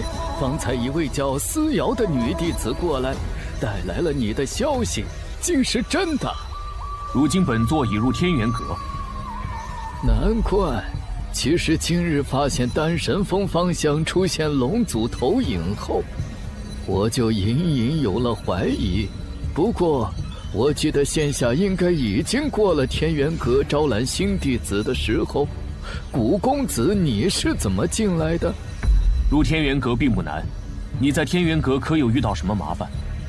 虽行动有些不便，但这丹神峰的陈长老和思瑶姑娘倒是对我以礼相待。对了，祭天宗的大家还有如雪，可都安好？一切安好，不过本座还需寻样东西，待你离开此处，尚需些时日。这又何妨？莫某何德何能，劳烦古公子以身犯险前来营救。只是不知古公子在此要寻何物，我能否帮得上忙？你可知这天元阁内有一物可重塑散魂肉身？你说的莫非是九冥真水？那是何物？我虽久居祭天宗，但有关天元阁的，倒也曾听说过一些。天元阁开山先祖尚在无上神界的时候，曾游历四方，偶得一妙法。他以此法所言，以无本之木及天地间无根之水，再以无源之火，在丹炉中整整炼了9天9夜。若人已身死而元神未散，便可以此物重塑其肉身，因此称之为九冥真水。据说后来这天元阁的先祖亲自设下了结界，结界内每一座山头都藏有公爵或是珍宝，并设下了相应的守山神兵看守。此挑战于每月15开启一次，挑战者若能在守山神兵的手中挨过1个时辰，就能得到相应的公爵和珍宝。因此很多天元阁弟子以此为历练，而那九冥真水就在其中。说来，距下一次挑战开启也就半月了。哦，是在何处？天元阁三神峰。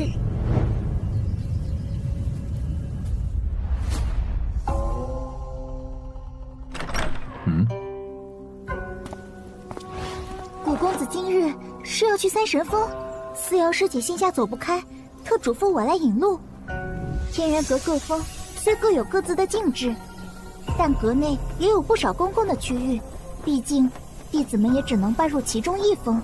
如此一来，大家也需要有学习其他东西的地方，比如主修武道的弟子当中也有一些想学正道或者丹道，主修丹道或者正道的也需要修炼一些武道傍身。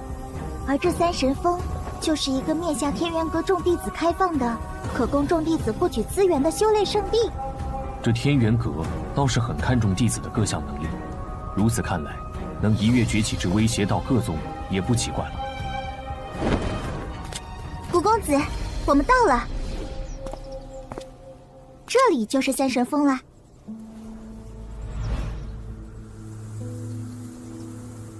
这是显示三神峰弟子试炼情况的石牌，现在正有30名弟子在挑战守山神兵。刚开始挑战，令牌须隐最亮，反之则意味挑战即将结束。咦，看来已经有人快结束了。对了，在挑战守山神兵前，需要先入前面的三神堂，要先将自己的资源依照价值兑换成标注相应贡献值的令牌，才有挑战的资格。贡献值？入山挑战有风险，虽设有保护阵法，但也不过是暂时保命，无法避免伤残。毕竟，弟子重伤难愈，事后丧命的情况也是有的。总之，筛选拥有一定资源的弟子，也是在筛选有相应能力的弟子，以免有弟子白白送命。就拿公爵来说，比如皇阶公爵分上、中、下3品，要想挑战以皇阶公爵为奖赏的山峰，需要的贡献值从100到1000不等。能够达到这个贡献值的，基本是河神境后期的弟子。而旋级上、中、下3品，需要的贡献值则从2000到5000不等。能有资格挑战的，起码也是养神境中期的弟子。古公子，你刚来天元阁，又贡献出了天劫公爵，想来手头并不宽裕，不知我能不能帮上一点忙？不必了，多谢带路。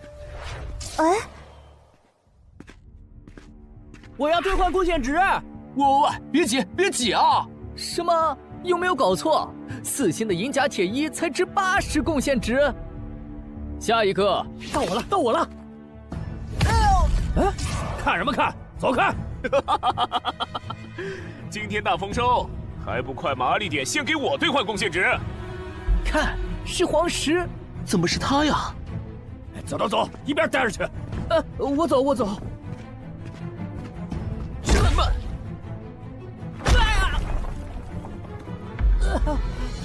都安分点儿，别不识好歹。这黄石真是越来越嚣张了，真倒霉。嘘，忍着吧。听说他那寒冰掌又长进了，谁敢得罪他呀？快算！是。喂，好好算，要是敢少算一点，小心老子……啰嗦！你是什么人？真是不知天高地厚！我看你是活腻了吧？寒冰掌！快运功抵御，是寒冰掌！这刺骨的寒意，这掌法怕是已经升级为玄阶上品了吧？皇室这是要杀人呐！这就是玄阶上品公爵的威力吗？好恐怖！这寒冰掌是将浑身无形的天道之力凝聚于掌心，化为凌厉的寒意。不过太弱了。这外门弟子好大的口气！周遭已被皇石所冰封，他无法避其锋芒，垂死挣扎罢了。只是为何以剑锋相抗衡？是啊，谁不知道利用相克之道，以火还击才是正道啊！什么？寒冰掌竟被他的剑锋以绝对的力量破了！不可能！为了升级寒冰掌，可整整花了5000多贡献币呀！又杀了！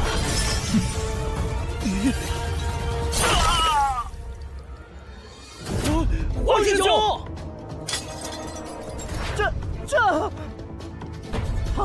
他竟然杀了黄石！黄石的寒冰掌应是玄阶上品公爵，这小子修炼的莫非是地阶以上的公爵？等等，这人我想起来了，我在丹神峰见过他，他是古玄尘。古玄尘，他就是那个贡献出天阶公爵而加入天元阁的世俗之人。古公子你好，请问你是要兑换多少贡献值？挑战9名真水的守山神兵，需要多少贡献值？什么？这古玄尘竟要挑战9名真水的守山神兵？我承认他很厉害，但未免也太胆大包天了吧？是啊，就连我们天元榜上实力排行前8的天剑师兄都不曾去挑战过。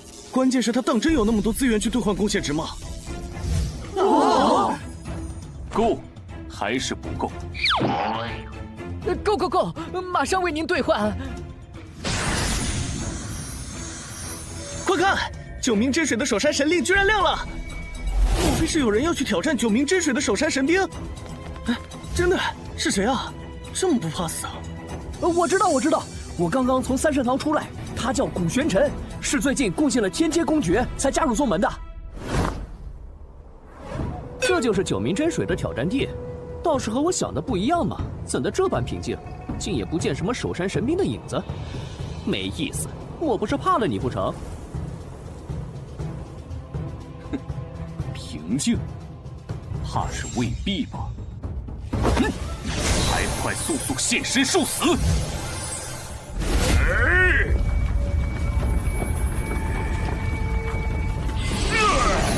嘿嘿，小子，看来你已经把这家伙激怒了，不太妙啊。这东西虽速度尚可，却没什么出招技巧。那么，剑诀！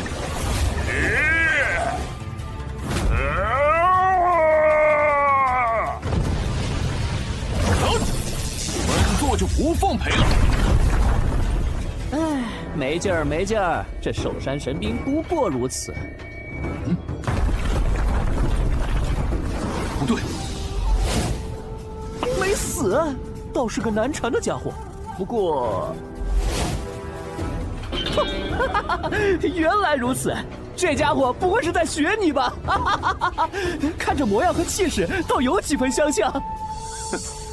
很好，本座竟不知，现如今什么东西都可以这样放肆。与本座相较，你也配？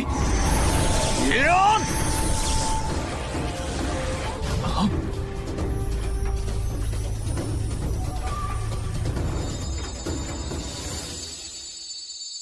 那座山不对劲儿，明明在结界内，怎会如此震荡？是啊，难道就连先祖的结界都稳不住那守山神兵了吗？这是怎么一回事啊？试炼时限是1个时辰，虚影光芒消失，则表示时辰已到，试炼终止。坚持下来的人便可以带着奖励出来了。可试炼已经开始有一阵子了，为何唯独这块令牌虚影的光芒没有减弱分毫？那现在的情况，莫非意味着没有实现，生死不论？1个时辰快到了，神令虚影依旧没有变化，顾玄尘怕是凶多吉少了。确实，哼，谁让他那么狂？以为杀了个黄石就无敌了吗？你们在说什么？天剑师兄，天剑师兄，听说有人在挑战9名真水的守山神兵。天剑师兄是古玄尘，只是他已经进去快1个时辰了，神令虚影始终异常，怕是已经……哦，原来是那个传说中的武道天才。若真是如此，倒是可惜呀。活该！那古玄尘不但坏了师尊的好事，听说连思瑶师妹都颇为中意他。哼，古玄尘算什么天才？师兄，你才是当之无愧的天才！要不是你低调，早该是我们天元榜前3了。没错，就是。大家过奖了。哎，思瑶师姐来了。思瑶师妹也来看热闹。方师兄，我的一个朋友今日来挑战守山神兵，我来看看。思瑶师妹担心的可是古师弟，情况似乎不太妙，你可要做好心理准备啊。先前我参加试炼的时候，他倒是百般推脱着不来。我已经听说了，不过现在情况虽然有些异常，但也不能证明古师弟一定遭遇了不测。思瑶师姐居然这么信任那个古玄尘，看来传言是真的，他当真喜欢古玄尘。好啊，我倒是对这个古玄尘有些兴趣了。若是他能活着出来，那么伤好之后，我也要和他好好切磋一番。天剑师兄不是要参加南域神会，何必在此处浪费时间？无妨，反正也不差这一时半会儿。今日我就看看他究竟有多大的能耐。方才，本座分明就快要解决了那守山神兵，这星辰天机图何故要多此一举，让本座进到这里面来？星辰天机图内的一切又都消失了，这场景如同先前吸收了九幽天火一般。等等，莫非星辰天机图是想吸纳守山神兵？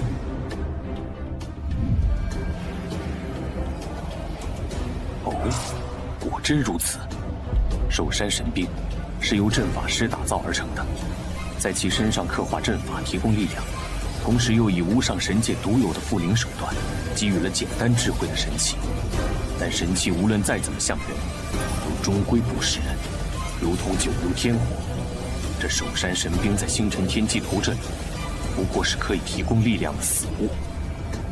如此看来，他被吸纳也不让人意外了。不过，本座倒是好奇接下来的变化。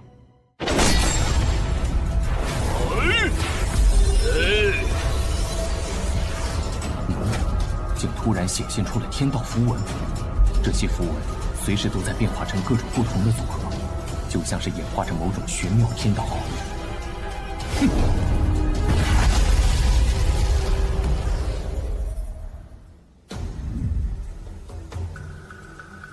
一个时辰已经到了，古公子为何还未出来？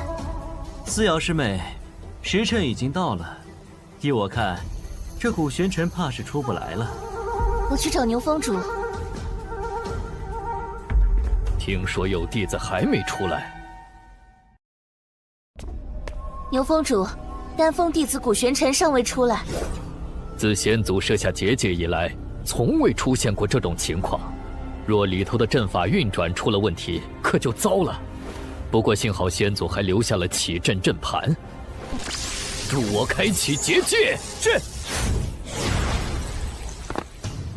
喂，这世道也未免太不公平了吧？你这家伙的灵魂之力本就逆天，刚从星辰天机图内出来，居然又更强了。方才在星辰天机图内，本座的法相似乎有了变化。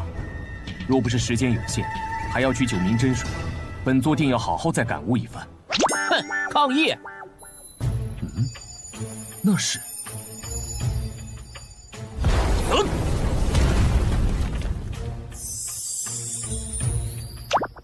这般无尽的天道之力的气息，看来这就是九明真水了。原来守山神兵消失后，九明真水便会主动出现，如此倒是少了本座一桩麻烦。有人。古玄尘，原来你在这里啊！你许久未出，幸好没事。咦，守山神兵呢？我们绕了这么一圈，照理说早该出来了。我看啊，根本就是守山神兵没有出现，让他白白捡了个便宜吧。天剑师兄，你说话是不是太难听了？哎，思瑶师妹，不是我说话难听，难不成是古玄尘他一人就打败了先祖设下的守山神兵？就算他有这能耐，那此处也该有神兵的残骸吧？这古玄尘就是个简陋的废物，说不准他根本就是领悟不了天阶公诀，才会献给天渊阁。至于洛阳城的那对兄弟还有黄石，想必也是因为无能才打不过他。哎，对了，既然古玄尘不过是只纸老虎，我现在就当着思瑶师妹的面杀杀他的威风，也好让他明白谁才是真正的男人。师兄，牛峰主，按照三神峰的规矩，要通过守山神兵1个时辰的试炼，才能获取资源，这可是先祖定下的，是与否？这自然是。古玄尘，你要拿走九明真水也可以，那就让我来代替守山神兵重新考核你。若你能通过我的考核，也算通过。天剑师兄，这本与你们五峰无关，你管的似乎是有些宽了吧？无妨。哎，你……本座想要的东西，你有9条命都拦不住。但方才本座正好也还没有尽兴，那就陪你玩一玩。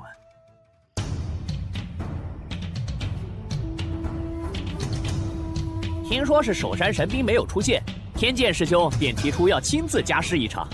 难怪古玄尘在里面待了那么久还好好的，遇到天剑师兄，我看他还怎么狂。古玄尘，既然我是代替守山神兵来考核你，我自当是要全力以赴的。当然，你要是现在怕了，认输求饶也还来得及。废话真多，开始吧。蠢货，要的就是你这句话。大家听着，在这场考核中，若有死伤，后果自负。是风云13式，这可是书中所在的正宗绝技之一。这不废话吗？天剑师兄也是挑战过首山神兵，好不容易拿下这本公诀的。没错，听说齐峰主为此还奖赏给他8星追风剑。闭嘴，好好看，目睹风云13式的机会可不多。这方天剑果真是个天才呀！这风云13式，没想到方天剑竟已经这般纯熟了。哼，想不催动精神法相就与我交手，你也太狂妄了吧！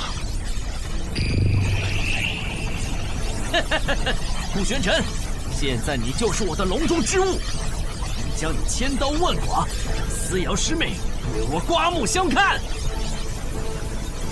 就这，简直不堪一击！什么？哦？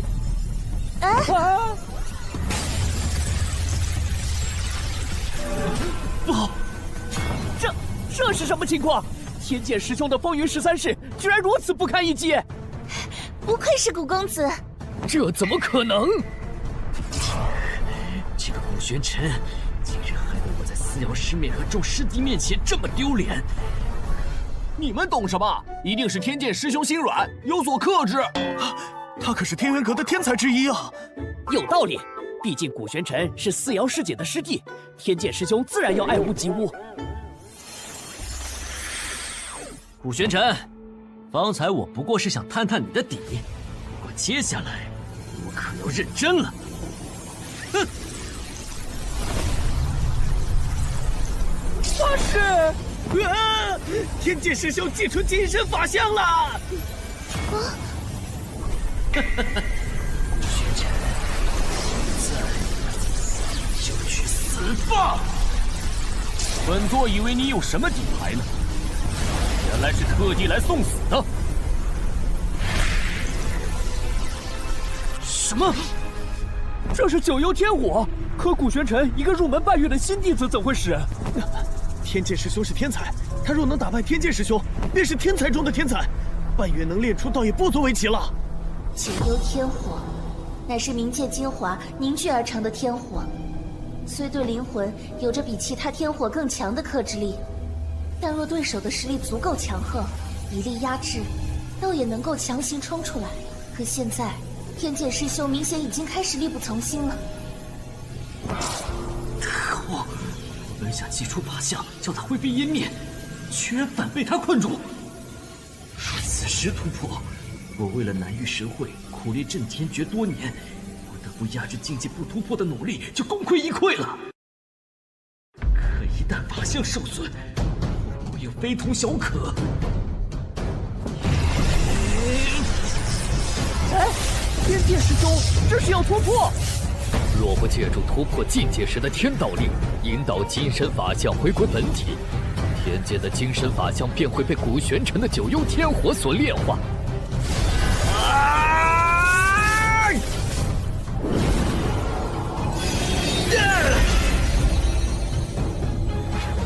古玄尘，你竟敢害我破功，伤我法相！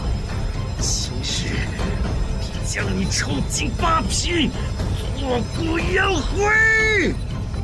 天剑师兄努力了这么多年，就为了南域神会，可现在不但功亏一篑，连法相金身都被古玄尘重伤了，这个仇算是结大了。等等，你们看！啊！落败之犬，大言不惭。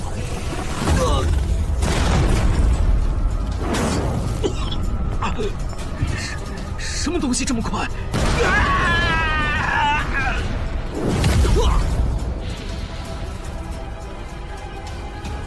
古玄尘他竟然杀了天剑师兄！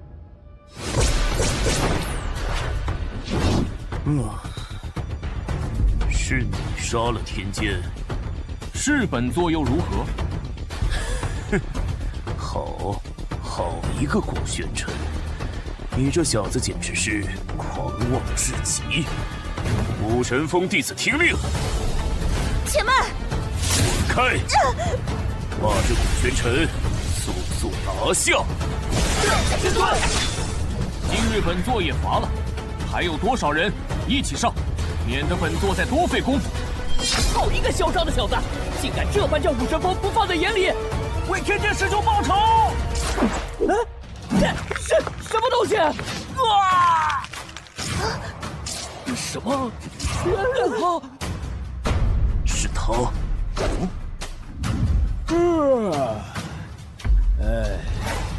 谁？是谁在那里？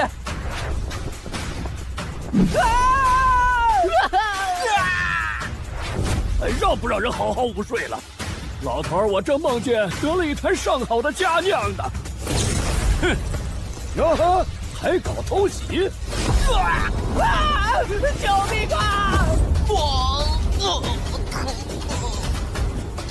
老的带小的，这么多人欺负我个小老头儿，忒不地道！一身酒气，成何体统？还真的，老头子，我也许久没有松松筋骨了。蠢货，还不快滚开！少碍事！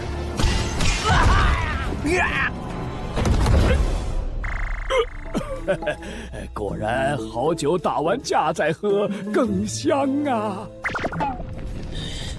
真让人火大。原来是缥缈峰的那位长老，难怪这般随心所欲。是啊，他竟出手了。秦长老，您是为了古师弟的事情来的吧？这秦长老果然还同从前一般特立独行，不过没想到他竟颇为关心弟子，倒是一位好师傅。古什么古？好小子，原来你在这里呀！上次的好酒早喝完了，赶紧再给老头子我弄些来。原来是我想多了。秦三班，你少装糊涂！你的弟子古玄尘杀了天剑，难不成就这么算了？你杀的？他说的可是真的？是。啊，知道了。所以呢？齐峰主，这场比试本就是天剑师兄主动提出要代替守山神兵考核古玄尘的，而且说了生死不论。你若不信，牛峰主也在，天元阁在场弟子也皆可作证。确实如此，因为9名真水的守山神兵似乎是出了一些纰漏，天剑便提出要亲自考核古玄尘。我好像是听到天剑师兄这么说了。我也是，不过谁能想到他真的打不过这小子？方天剑这个蠢货，本以为他教训这小子绰绰有余，还想着事成之后他继续参加南域神会，为我争夺资源。师尊放心，不过是个不知天高地厚的臭小子，就交给我了。如今反被古玄尘这刚入门的小子杀了不说，还留下了画柄，真是无用至极。叽叽喳喳的，甚是烦人。嘿嘿，小子，你也这么觉得吧？好酒不等人，嘿嘿，老头子，我可不陪你们这些人耍了。哎，师尊，他们怎么走了？一群没用的东西，闭嘴！走。齐峰主，武神峰愿赌服输，果真一诺千金。好个古玄尘，好一个丹神峰，走着瞧。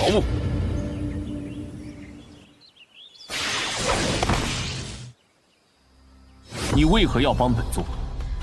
你这小子脸皮倒是厚，老头子我不过是闲吵，这才顺便活动活动筋骨。方才那一掌，你受伤了，此处无他人，不必再忍。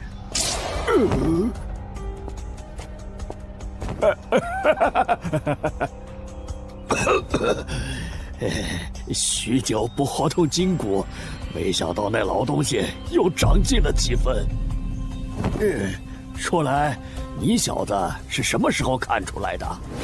你本不必插手，武神峰的人，本座从未放在眼里。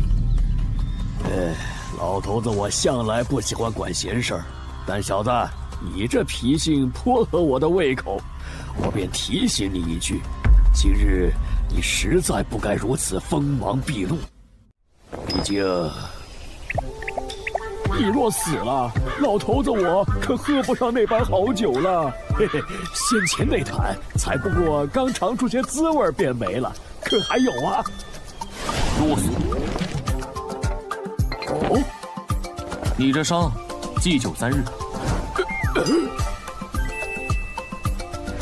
这小子，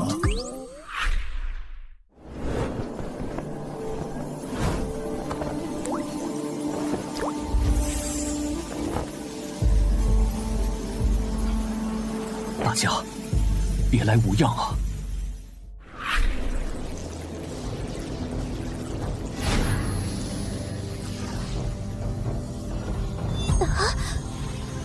我的身体，我不是在做梦吧？我好像有知觉了，这是怎么回事啊？所以，天元，你的意思是，我们现在是在古公子的小世界，是小萌将我们的元神收集了起来。抱歉，小萌虽然集齐了大家的元神碎片，但是没有办法帮大家恢复人形。这有什么？没想到我们还能再度相聚，我还以为自己死定了呢。是啊，小萌，我们还没感谢你呢。看此地灵气如此充沛，想来师尊如今身在无上神界，必然一切顺遂。等等，可是我们不是无法再修成人形了吗？哇，原来不是在做梦！好疼！师兄，你又干什么？我知道了，是古公子。莫非他真的去了天元阁，找到了那宝物？大家都醒了，身体可还有何不适？古公子，真的是你！古公子，师尊，太好了！想不到我们还有重逢的一天。主人，小萌还可以再见到你，好开心啊！古公子，你是如何拿到那宝物的？天元阁的人可有为难你？无碍，不过是有只不知死活的苍蝇，解决它略耽搁了些时间。古公子，那你现在还在天元阁之内？没错，本座杀上无上神界，便是为了寻那祭天宗的关山月报仇。如今虽大仇得报，你们也都苏醒，但本座受人之托，在此还有一事。待此事解决后，本座亦不欲回圣域，大家可自行打算。师尊，你可是还想继续在无上神界寻找其他师兄师姐的下落？当年，本座武道、阵法、丹道、占卜无所不能，培养出无数青云大陆绝顶高手，却因封闭，久久未能突破炼气境，滞留青云大陆万年。直至你与千邪、龙影、紫薇相助，本座终于引破虚劫雷，轰开丹田通路，突破了那万年不变的炼气境。如今本座修为日益精进，又岂可忘了四散在各地的弟子？上天入地，本座势必要找回大家。也是，在这小世界内沉睡许久，倒是颇为怀念和大家一起纵横着天地间的日子了。师尊，寻找诸位师兄师姐，又怎能少得了我逍遥？这是本座门派内之事，若继续与本座同行，关山月之类的小人只会更多。你们可要再自行打算。我岂是贪生怕死之人？更何况在何处又不是历练？罢了，闲着也是闲着，本姑娘便也闯一闯这无上神界。既来之则安之，古公子也算我一份。还有小萌，小萌也要留下来。你们好，既如此，本座明白了。你们尚且先在小世界内韬光养晦些时日，待其恢复，再同本座一道前行。是。你说的可当真？古玄尘拿到了9名真水，还轻而易举地杀了方天剑。千真万确，方天剑不服古玄尘，取得9名真水，以考验为名，与其立下生死状决斗，却死在了古玄尘手中。齐峰主想对古玄尘动手，被秦三班长老拦下了。秦三班，原本他收古玄尘为徒，我便颇感意外，没想到现在又管起闲事来了。对了，命你调查那古玄尘的来历，可有结果了？这说来也奇怪，除了能查到那古玄尘来自洛阳城，其他的一概没有线索。这小子就像是凭空出现的一般。哦，一个性格孤僻、来历不明、身怀天阶公爵、武道修为又神秘莫测的小子，当初若不是为了天阶公爵，也不会让这古玄尘加入天元阁。这小子年纪轻轻，却过于锋芒毕露，性子又如此狂傲，终究是不好把握。还有这齐峰主多年来压制各峰，也颇为嚣张。阁主，您就任由他这么下去吗？急什么？先前要你办的事情准备的如何了？弟子早已传信松州各宗掌门，7日后齐聚天元阁。好，若计划成功，天元阁不仅会是松州在南域神会中最大的赢家，而且还将成为松州唯一的宗门。说来，南域神会在即，也不知道古玄尘那来历不明的小子会不会横生枝节。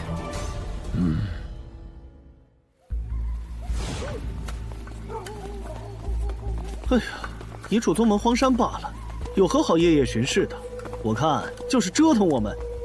哎，困死了，赶紧吧，巡完也好交差。哎，哦，那是什么？今日你杀了祁连空的徒弟方天剑，可说来奇怪，那祁连空睚眦必报，难不成他当真就此放弃了？放弃？本座倒并不觉得。喂，那你不回丹神峰，莫不是在这守株待兔吧？与其时时提防躲在暗处的老鼠，倒不如给他个机会送上门来。哼，来了。哦，原来这老鼠还送来了些替死鬼。发生了什么？这动静为何这么大？天罡阵！第一敌气不说，这可是咱们天元阁用于绞杀叛门之徒的阵法。这小子是谁啊？为何会惹上这奇人？这阵法太恐怖了！师兄，这天罡阵很强吗？严格来说，是很可怕。此阵法一旦形成，7个摄阵者会发动密集攻势，其配合堪称天衣无缝，让人难以专心破阵。且阵心也会随机在其人身上转移，速度极快，且有置换之力。被困者抵抗高压攻势、寻找破绽的精神力越强，天罡阵阵心对其产生的置换之力便也越强。而待其摄阵其人，在天罡阵的加持下，将所有力量凝聚至致命一击。古玄尘，纵你天赋再强，面对我们7人的围攻，也是死无葬身之地。聒噪！是古玄尘，那个以天阶公爵破格进入天元阁的世俗中人，还大胜了武道天才方天剑的古玄尘。那又如何？天罡阵的最佳破局之法，便是在其未形成之际破局。事到如今，他的力量绝对不可能。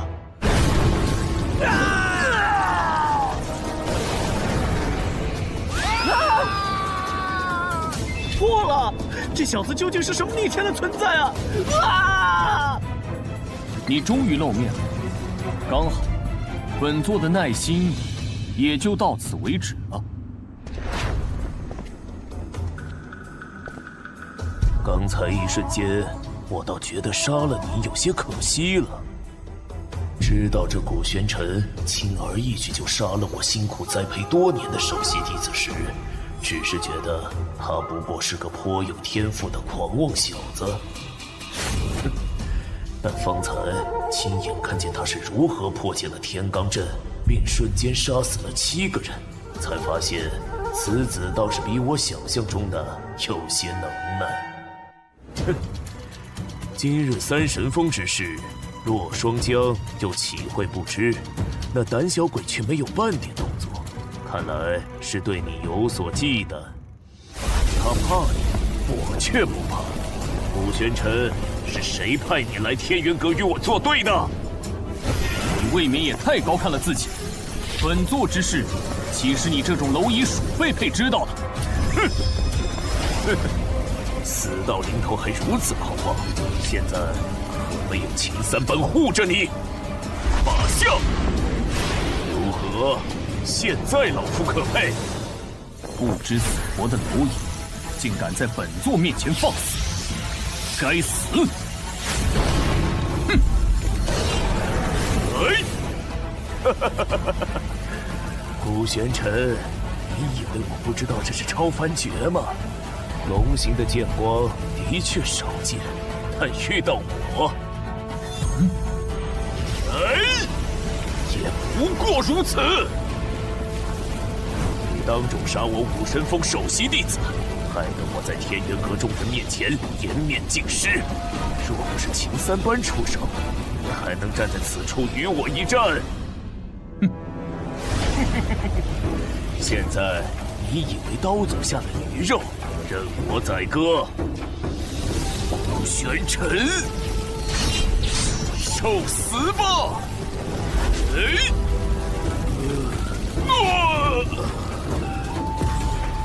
什么？为什么我的法相突然不受控制？就好像有股极盛的力量在他体内横冲直撞，汹涌欲出。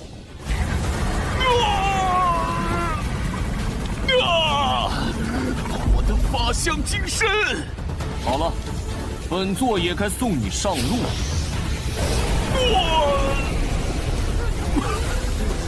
这不可能！我怎么会输？怎么会输给一个来历不明的毛头小子？不！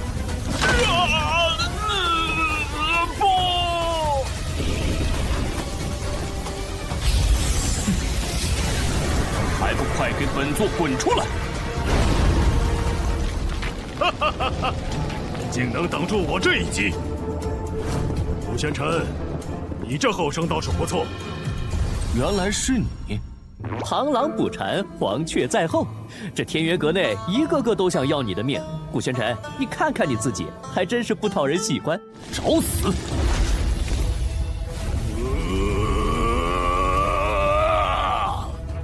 即便是在星辰天机图内，都可以感受到这洛双江此刻浑身溢散而出的压迫气息。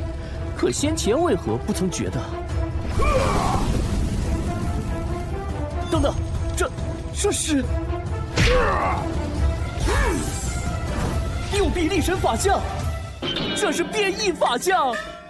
金身法相通常凝聚出来的都是与本体相近的法相，但对于一些对天道有着独到领悟的人，又或者说他们在凝聚金身法相的时候得到什么重大机缘，那么就会有一定几率凝聚出带有某些特殊能力的金身法相。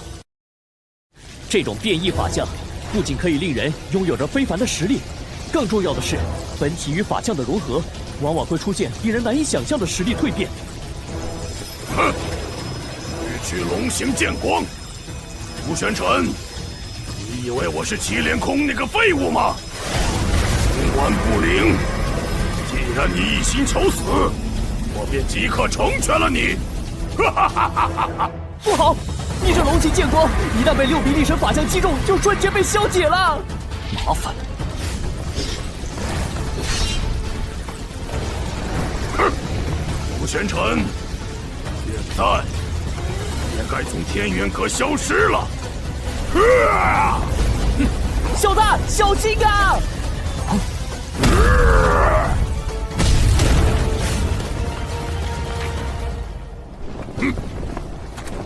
阁主，这顾玄尘已死，需不需要弟子处理下此处痕迹？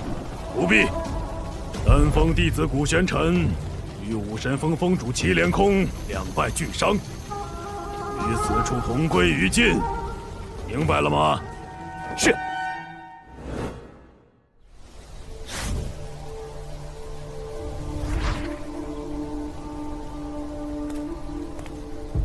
麻烦通传阁主，丹神风思瑶奉命来见。莫无涯那边，炼制九龙神丹一事可有进展？回阁主，尚未有进展。都这么久了，他还是没有炼制出九龙神丹，该不会是故意的吧？无涯长老应不会如此。况且炼制九龙神丹的确可遇不可求。听说阁主邀请松州各宗长老几日后齐聚天元阁，那无涯长老是不是也该回祭天宗了？是啊，这么一说，趁此机会，莫无涯也该回自己的宗门了。是，来日方长，相信日后咱们天元阁总有机遇再炼制出九龙神丹的。不过，到时候这祭天宗，怕是早已在无上神界不复存在了。其实今日思瑶原本也有一事想要求见宗主。哦，这倒是巧了。看你这担忧的模样，思瑶，是何事啊？阁主，你可还记得古玄尘？哦，是不久前加入缥缈峰的那个弟子吧？昨日在三神峰，天剑师兄自愿立下生死状，以考核之名挑战古师弟，却败于古师弟之手。齐峰主盛怒，欲杀古师弟。当时虽被秦长老阻拦，但今日古师弟却不见踪影。思瑶，你这是何意？阁主，天剑师兄好战，古师弟本无意与其纠缠，可既生死已定，就该愿赌服输。齐峰主昨日在众人面前都这般要置古师弟于死地了，思瑶不得不怀疑古师弟失踪，怕是与齐峰主有关。你说的确有几分道理。再说了，这古玄尘虽只是个新弟子，但天赋过人，我也很是欣赏。此事我会好好处理。谢阁主。阁主，何事？有巡山弟子来报，昨夜瞧见古玄尘和武神峰的人动手了。什么？当真？千真万确，弟子不敢妄言。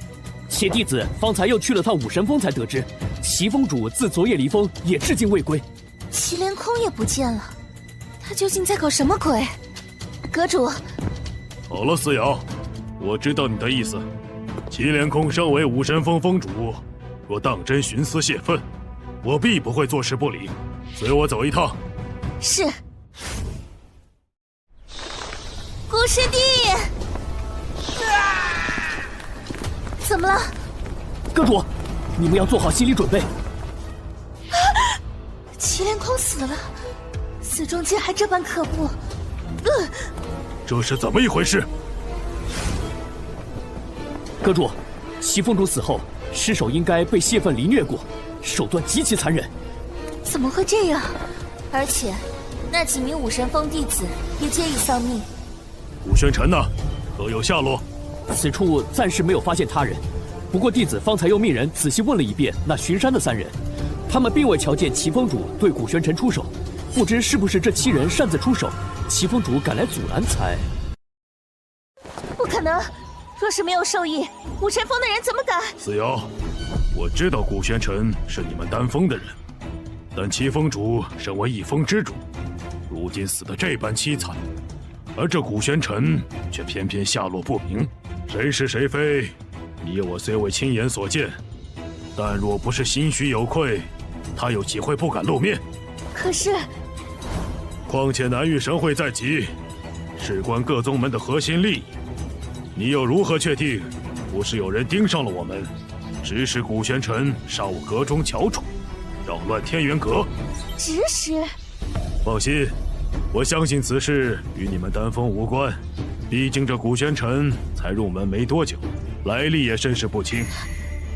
不过我既是阁主，也不能有所偏颇，为了天元阁，也为了给武峰一个交代。思瑶，对这般手段残忍的人，我们断不能不明不白地将他放过。古公子他深不可测，又与无涯长老相熟，我确实也曾怀疑过他的来历。现在他为何突然消失了？难道真的像宗主说的那样？思瑶，知道什么，是吗？可若不是古公子，小雪怕是出不了云兽岭，师尊的毒也不知何时才能解。丹神峰更是不知要受制于那祁连空多久，我又岂能怀疑古公子？阁主，似瑶不知。哦。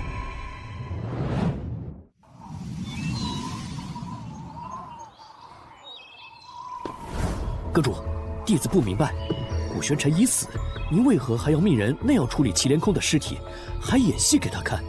更何况，您信着思瑶所说的吗？哼，你觉得呢？在此处守夜的人，可发现有何异动？并无。其实他说的是真是假，倒并不是最重要的。最重要的是，古玄尘这小子锋芒太甚，又不可控。哼，倒是得感谢祁连空这个蠢货，易怒无脑。这望烟峰深不见底，早年间接二连三坠崖的弟子长老，皆生不见人，死不见尸，此地才荒废为荒山。他又中了我法相一击，都这么久了，这古玄尘绝无生还可能。哈哈哈哈哈！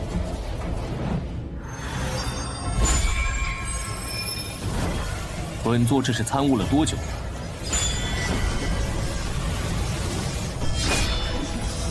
哦，哼，原来如此。没想到本座竟从落霜江变异法相的天道之力中，参悟出了当初那守山神兵捶打出的符文所含的天道。先前在星辰天机图之内，本座所见的，原来是这样。小子，那落霜江怕是在他先师的教导下，花上了数月才悟得变异法相中的天道。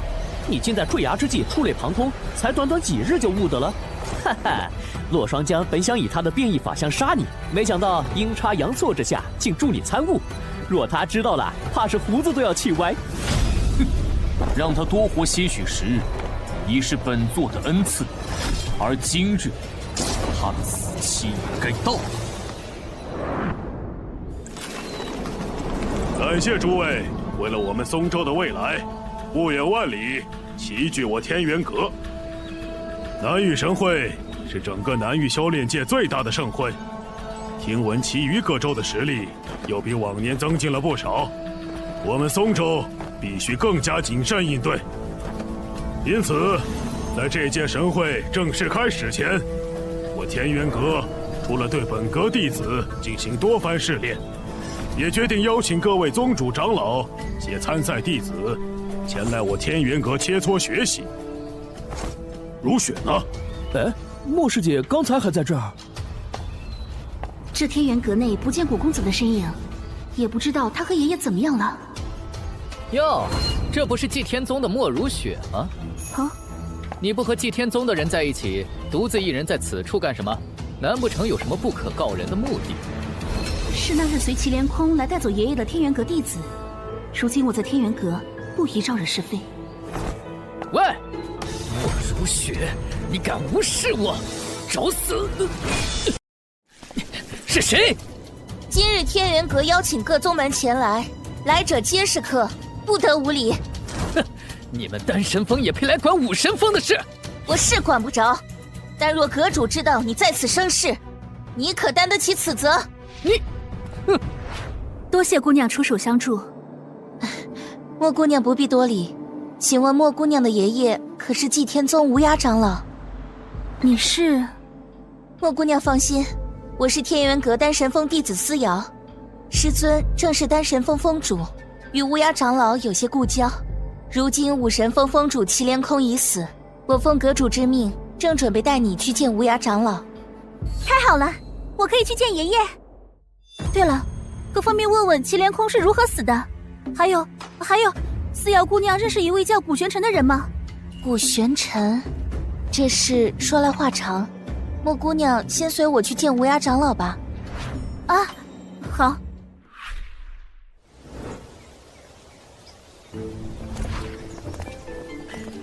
我奉阁主之命，带人来见无涯长老。开门。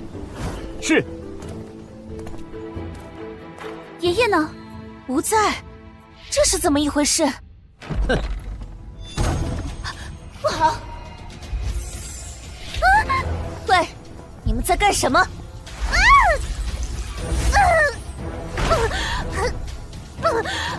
莫姑娘，没用的，这是丹房里的防御结界，连御魂境的长老都奈何不了。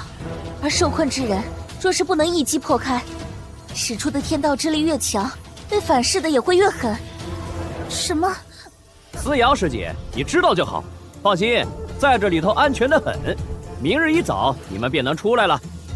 你们好大的胆子，竟敢擅自启动丹房内的防御战法！我定要禀明宗主。爷爷呢？你们把我爷爷怎么样了？哈哈哈哈！禀明宗主啊，就是宗主下令将你们困在此处。而过了今日，莫无涯，哦不是整个松州，便都是我们天元阁的天下了。什么？什么人擅闯？当本作者，杀无赦。古玄尘，古公子。古公子，你为何会出现在这里？祁连空死了，宗主他说是你所为的。祁连空自寻死路，死不足惜。至于洛双江，偷袭本座，也该死。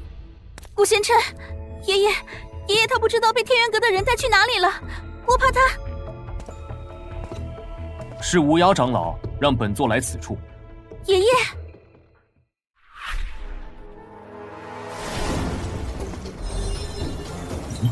是思瑶先前给本座与无涯长老联络的那张符。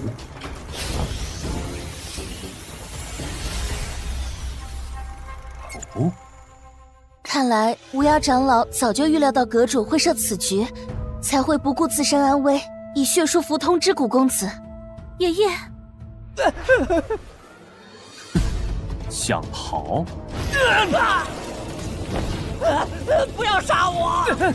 公子饶命啊！无涯长老在何处？弟子在附近寻过了，并没有莫师姐的踪迹。唉，这孩子，怎么？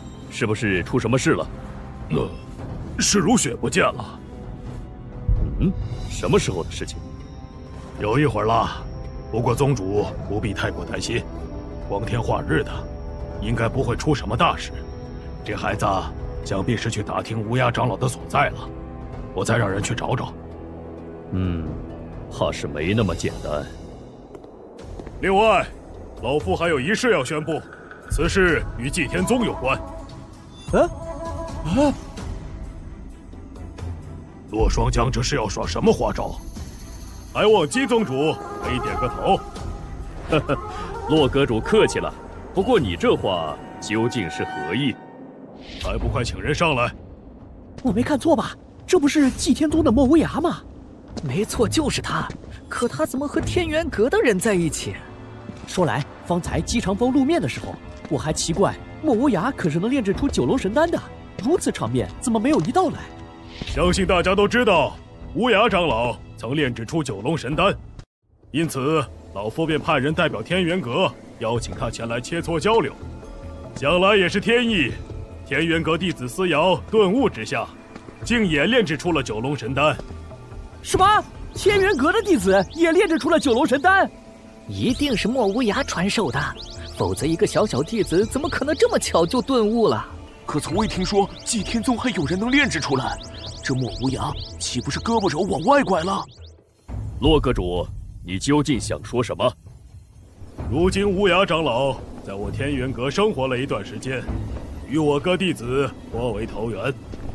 若是他有了新的选择，还望姬宗主不要阻拦。天元阁这是又要挖人呐！这哪是挖人啊？今日当着松州各宗的面儿这么说，这明晃晃在打祭天宗的脸，抢人啊！洛双江，你简直欺人太甚！王长老，哎，王长老误会了，老夫也不是喜欢抢人所难的人。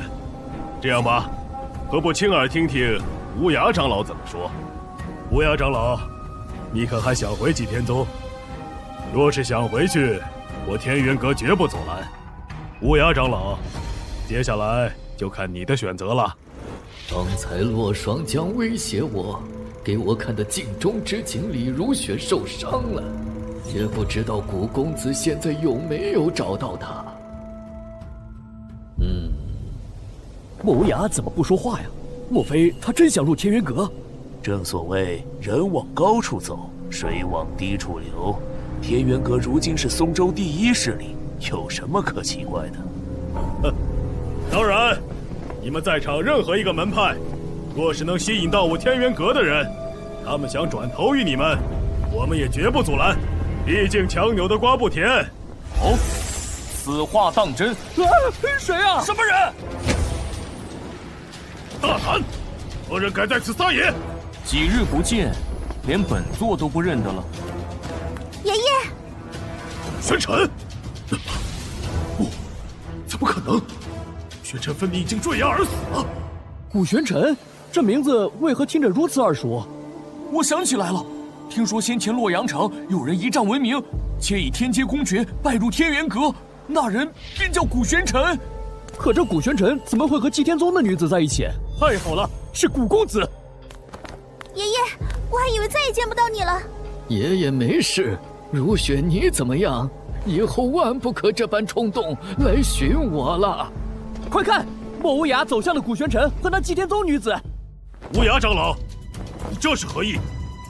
老夫年事已高，早已习惯了在祭天宗生活，这便是老夫的选择。怎么，洛阁主不会是要反悔吧？叫我看，这位古公子与我们祭天宗颇为投缘，不如就加入祭天宗吧。哈哈哈哈！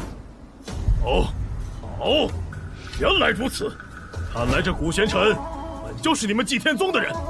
我天元阁为了松州的发展，邀请乌鸦长老到阁内炼丹，你们祭天宗居然还派暗探潜入。洛阁主言重了，你既是为了松州，我们祭天宗又怎会派什么暗探？不过是强扭的瓜不甜，这位古小兄弟与我们祭天宗更为投缘罢了。哼！方天剑虽也曾打败过守山神兵，但在我看来，他在天元阁不过如此。你能打败他，也不算什么。哼！古玄尘，你背叛天元阁，今日就由我顾长青来清理门户。这是天元阁的镇道天才顾长青吧？据说他的六合阵盘、六道阵法环环相扣，生生相惜，凶险异常，就连我家师尊都不敢轻敌。与阵法师交手，最忌讳的便是个阵法师先行布阵的机会。毕竟一旦被困，面对着阵法师环环相扣的阵法，再想要脱困，那就难上加难。更何况还是面对顾长青这种天才。哼，没错，这古玄尘看来是要为他方才的狂妄付出代价了。哈哈哈，连我的阵法道书都破不开，还没告诉你，我还专门布置了一层空间阵法。简单的说，就是即使你现在粉身碎骨，也插翅难逃。就凭你，哼！今日你还不够格当本座的对手。顾师兄，你怎么样？什么？顾长青的六合阵竟被古玄尘破了？我连他出了什么招都没看清。古玄尘出招了，我怎么感觉他方才分明就没有动了？能把顾长青伤成这样，这古玄尘有两下子呀！哼，古公子方才也就使了一成力，岂会将这等小角色放在眼里？这古玄尘方才分明只使了一成，便将顾长青伤至如此，且他周身的天道之力似乎更甚几日前了，倒是有趣。爷爷，那陆双真的眼神好古怪，我们要不要提醒下古玄尘？走，如雪，我们先下去。我也许久没和宗主还有汪长老叙旧了。爷爷，可古玄尘他还……你能看出来，古公子自然也能看出来，他心中自有打算。我们若在这儿，反倒碍手碍脚。更何况，虽然不知道是什么原因，但方才那么近，我能感觉到古公子相较从前，功力又愈发深不可测了。咦？哈哈哈！弟子们终归是年轻气盛，让各位见笑了。如今南域神会在即，各宗门应为一体，何必要闹出什么嫌隙？是吧，姬宗主？这老东西又想玩什么花样？说起来，小谷啊，你这后生颇有天赋，当初何必隐藏身份来我天渊阁呢？看来我们之间一定有什么误会。哦，误会？前脚还想杀人灭口，现在倒笑眯眯说是误会。这洛双江才是2副面孔的老狐狸，怕是没少用祁连空借刀杀人呐。哈哈哈，正所谓不打不相识。好了，把老夫准备的东西抬上来。那是什么？不知道啊，看着很沉。打开。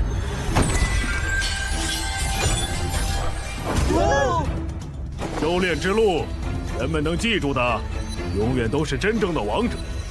各位都是青年才俊，因此老夫特准备了这箱宝贝。今日既是切磋，亦是选拔，意在选出最优秀的弟子，激励其令我们松州这次问鼎神会之冠。至于选拔规矩，很简单，抽签2对决。为节省时间，擂台上2场比赛将同时进行。那是6星的流星镖，我曾在珍宝册上见过，那把刀一看就不是凡品，与我店的回旋斩倒是相契。早便听说天元阁不乏各式珍宝武器，一看果然名不虚传。今日我定要全力以赴。小谷啊，你这等人才若是埋没了，当真是可惜。既然来了，便也应当有资格争取。那晚他竟大难不死，不仅破了我丹房的结界，救出莫如雪，刚刚还废了我阁中弟子武玄尘。这次老夫定不轻易放过你。这些东西，你以为本座看得上吗？哦，那你想要什么？我天元阁未必给不起。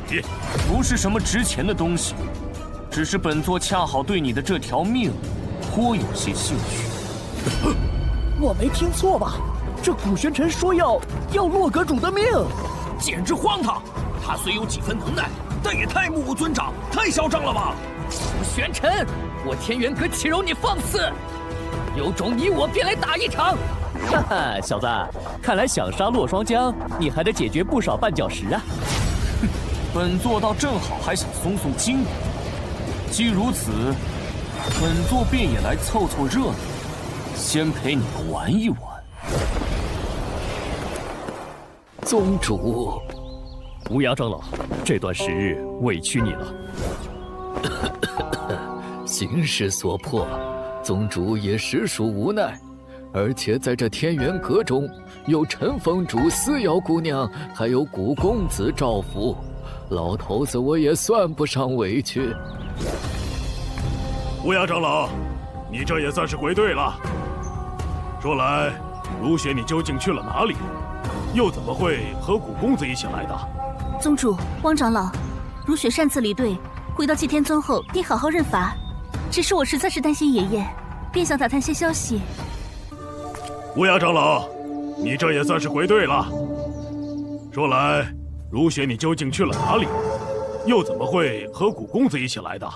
宗主，汪长老，如雪擅自离队，回到祭天宗后定好好认罚。只是我实在是担心爷爷，便想打探些消息。当时我被天元阁弟子纠缠，幸好有思瑶姑娘替我解围，并说奉洛双江之命带我去见爷爷。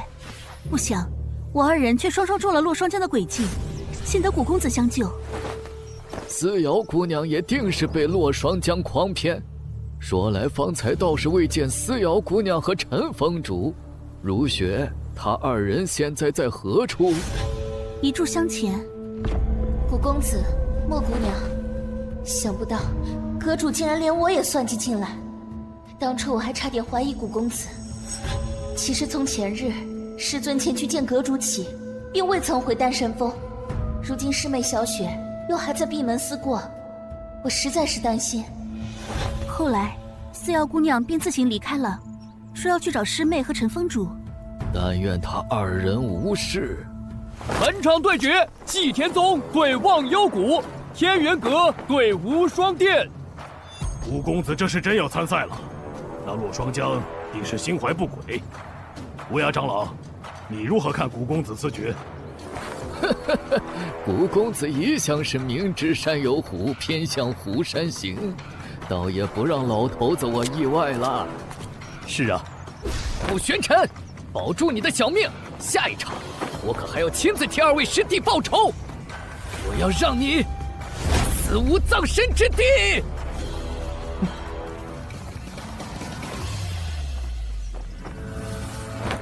能打败顾长清，你很强。在下忘忧谷韩三冲，还请古兄赐教。出招吧！或许我打不过你，但面对高手，总要切磋一番才能舒心。古兄，那我就不客气了。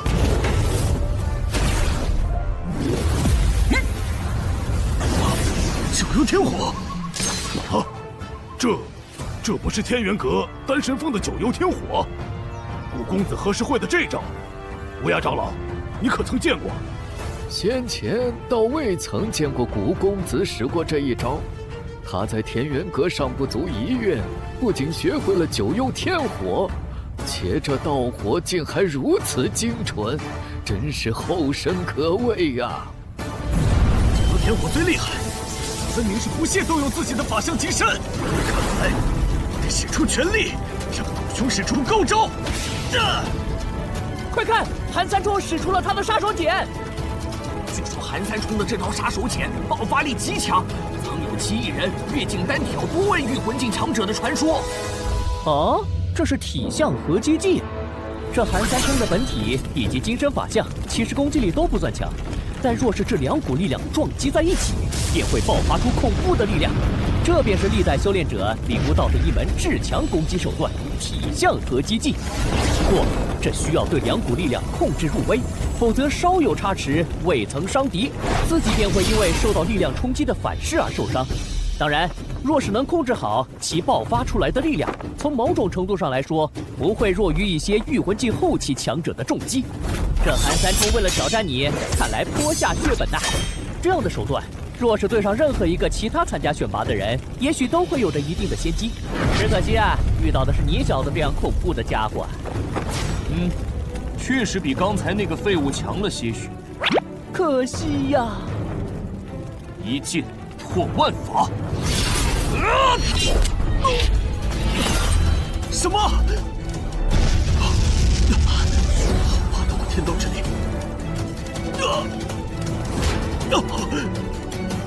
我韩三冲认输。多谢古兄手下留情。哪剑这么恐怖啊！或许旁人难以感受到那一剑蕴含的天道奥义，但我能感受到，他使出之后，整个天地仿佛只剩下那剑芒，仿佛那一剑可开天，可辟地。当时我的心里有一种错觉，我面对的不是一人一剑，而是一片天道，一片足以将我碾压成粉的天道。若不是古公子手下留情，方才我只怕瞬间就会粉身碎骨。你能看出来，倒是个聪明人。什么情况？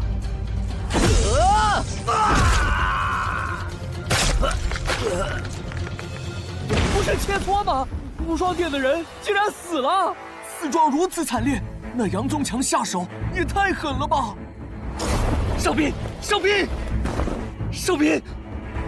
其他门派尚且能选出10名弟子参加南域神会，这无双殿也就决出了5名。头名的少斌现在还死得这般凄惨，真可怜呐！刘掌门见谅，晚辈也并非故意的，只是随意一出手，没想到这位兄台如此不堪一击。你，天元阁简直欺人太甚！哼，岂有此理！瞧洛霜江这模样，这是默许了。罪过罪过，无双殿是近些年才发展起来的门派，因人丁单薄，更是分外珍惜人才。据说刘掌门还甚是看重疼爱这少兵。10个无双殿都不是天元阁的对手，看来今日会有一场血雨腥风了。玄尘，你都看到了吧？现在跪下，朝我天元阁磕头认错。或许我会考虑留你条全尸。哎，那古玄尘也想嚣张，怎么面对杨宗强就不说话了？那是什么表情啊？我不是瞧见方才那一幕吓傻了？好像是看死人的表情啊！哼，好啊，还敢无视我！今日我便要你粉身碎骨，神魂聚散！什么？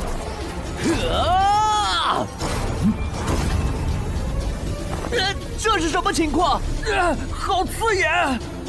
快看，古玄尘和杨宗强都不见了！我看到了，刚才那结界似乎变成了一个漩涡，他们好像被吸入了那漩涡之中。各位，应是结界暂时出现了故障，不过无需惊慌，稍等片刻就能恢复正常。大灵盘阵，宗主，你说什么？是天元阁的大灵盘阵。入阵交手者双方，除了要彼此对抗，还要防御住这阵本身无时无刻、无处不在的凶险，堪称九死一生。即便是不死，元气大伤也都算是最好的结果了。想来这洛双江本就明白杨宗强不是古公子的对手，竟暗自对结界动了手脚，借天元阁弟子的命引古公子入阵，以此来赌一把。什么？赌？爷爷，那古玄尘会有事吗？古公子却非寻常武修，倒是这大灵盘阵，最初由天元阁的开山先祖所创，而待及天元阁初为人知，因此阵不符名门正派之风，历届阁主不再使用，以致很多人并不知晓。但今日来的有各宗各门派的长者，见多识广，并非无人识得。这洛双江竟然毫不避讳地斩戮，加之方才纵容弟子那般虐杀，他这是在威胁我们所有人。是啊，人心不足蛇吞象，只可惜水满则溢。那是，好像有什么要冲破出来了。什么？爷爷，你们看！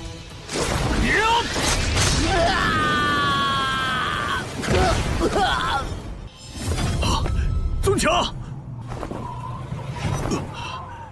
阁主，神魂已俱灭。刚刚发生什么了？不就是结界失控吗？杨宗强怎么死了？而且死状比起刚才的哨兵有过之而无不及不说，竟还落得神魂俱灭。是啊，哎，等等，古玄尘呢？看那里！方才本座不过是一时没有收住力，没想到天元阁的弟子如此不堪一击。古玄尘，你欺人太甚！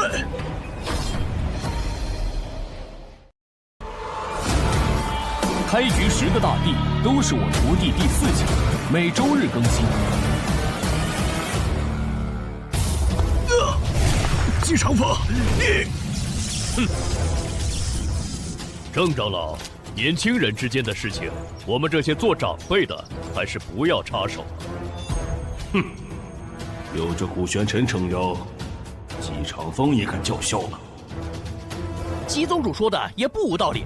方才无双会的哨兵不也是死在杨宗强的手上？哎，我看郑鼎方才那一拳远不及当初的祁连空，连我都能与其战个平手。你说宗主何故突然要上去替古公子挡着？宗主此举自有深意。那小子对少师兄痛下杀手，还极其嚣张，现在这下场也算是报应。天道好轮回啊！不过季长风如此为古玄尘出头，就不怕惹恼了天元阁？不，天元阁已经称霸松州许久，今日洛双江分明是想借所谓的切磋、选拔进一步试探，甚至直接击溃我们的底线。而现在，季长风其实是在向松州各宗门门派表明态度。可是季天宗沉默多年，何来如此破釜沉舟的底气？难道是因为眼前这个深不可测的年轻弟子吗？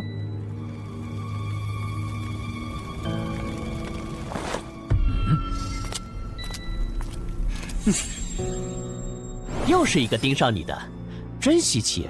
这家伙周身的天道之力竟然胜过了祁连空。哦，郑长老，退下吧。阁主，可是宗强他……退下。是。哈哈哈，方才郑长老也是护图心切，有小谷这等人才，乃是我们松州的福气呀。不过话说回来，小谷你连战2场也累了吧？不如先下去稍事歇歇。看来洛双江是怕古公子继续杀下去，会将他们天元阁杀得所剩无几。不过古公子又岂会给他喘息的机会？好啊。什么？毕竟这些不堪一击的，本座用来热身也确实甚是无趣。狂！这古玄尘真是狂啊！他分明就是全然不将天元阁放在眼里。不过我怎么看他打完杨宗强，倒觉得颇为顺眼了。实不相瞒，我也是。古玄尘，你竟让我在这么多人面前3番2次颜面尽失！哼，季长风，你也很好，不过别高兴得太早。今日再让你们整个祭天宗永无超生之日间，我且让你们嚣张个够！古公子，多谢你及时赶到，我和如雪如今才能全身而退。本座不过是举手之劳罢了。古公子的实力，我们有目共睹。不过老头子，我还是多嘴一句，如有需要，我和宗主还有祭天宗上下，定会鼎力相助。对，祭天宗也绝非怕事之辈。没错，本座确有一事，等到解决了天元阁的麻烦，自会告知。好，古公子尽管开口。爷爷，你们看台上。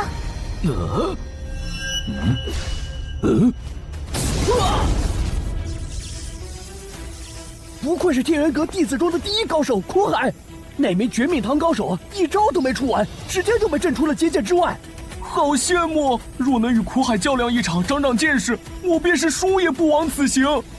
哎，这古玄尘真要对上苦海，怕是狂不起来了。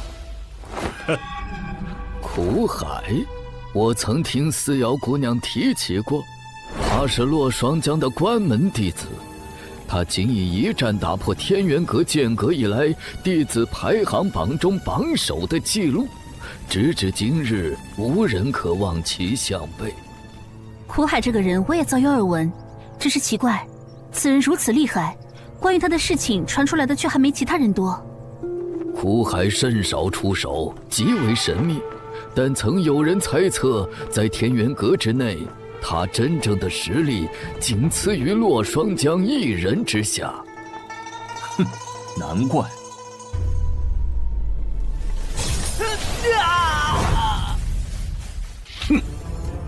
已经是连续第3名祭天宗弟子对上这苦海了，天元阁分明就是在报复，再这么下去，罗峰他就承受不住了。不好，他这是要杀了罗峰！啊，这个混蛋！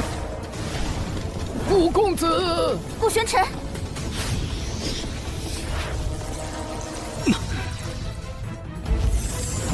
你就是天元阁的第一高手，稀松平常。我承认这个古玄尘是很强没错，但他面对的可是苦海，这下古玄尘怕是嚣张不了多久了。唉，可惜了，好歹也是个午休天才。多师弟，他这是要挑战苦海。古玄尘，我们终于交手了。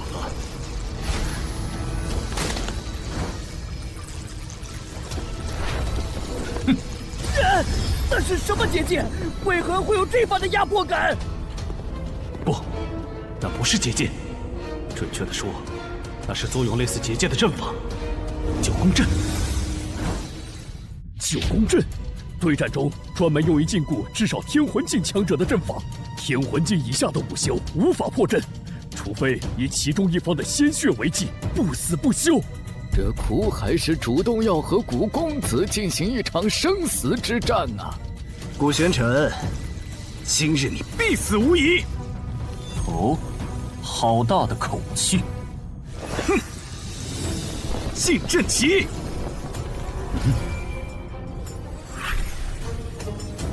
什么？苦海竟然使用了禁阵旗！禁阵旗，那是什么？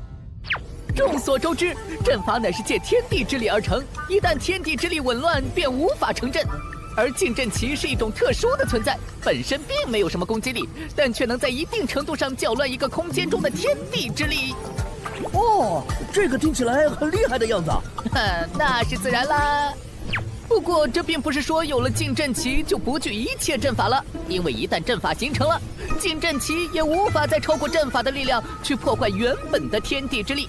这也是为何禁阵旗落下后，原本的阵法空间依然不受任何影响的原因。但接下来对方若还想要再在禁阵旗的空间中布置阵法，就是不可能之事了。原来如此，古玄尘，我知你洛阳城一战闻名，更知当初与你同进天元阁那女人之所以能破格入门，是因其阵法了得。但我并不相信，那个差点让整府宾客灭亡的阵法是他所设。阵法相斗，终究是外力。如今你我都无法再用阵法，现在就让我们用真本事过招吧！上善若水！古玄尘，小心！好强的天道之力，古玄尘若再不出手，就来不及了。哼，好一个先发制人！我看是他自知阵法不如古公子，才这般使诈。只是古玄尘为何在这么危急的情况下还不出手？我看古玄尘死到临头，连反抗也忘记喽。那可不嘛！古公子，哪怕到了现在，我们仍然不知道他身上真正藏了多少秘密。每一次当我们认为已经了解古公子的时候，看来你倒是准备的挺充分的。这苦海倒是颇有几分天赋，就连本座也感觉自己像是浸泡在一片汪洋之中，那一道道如丝气劲，仿如惊涛骇浪般直拍而来，毫无破绽。他总是又能轻易打破我们自认为是正确的认知，只可惜，也就不过是仅此而已。无影剑诀，无破绽可寻，那本座便以力破之。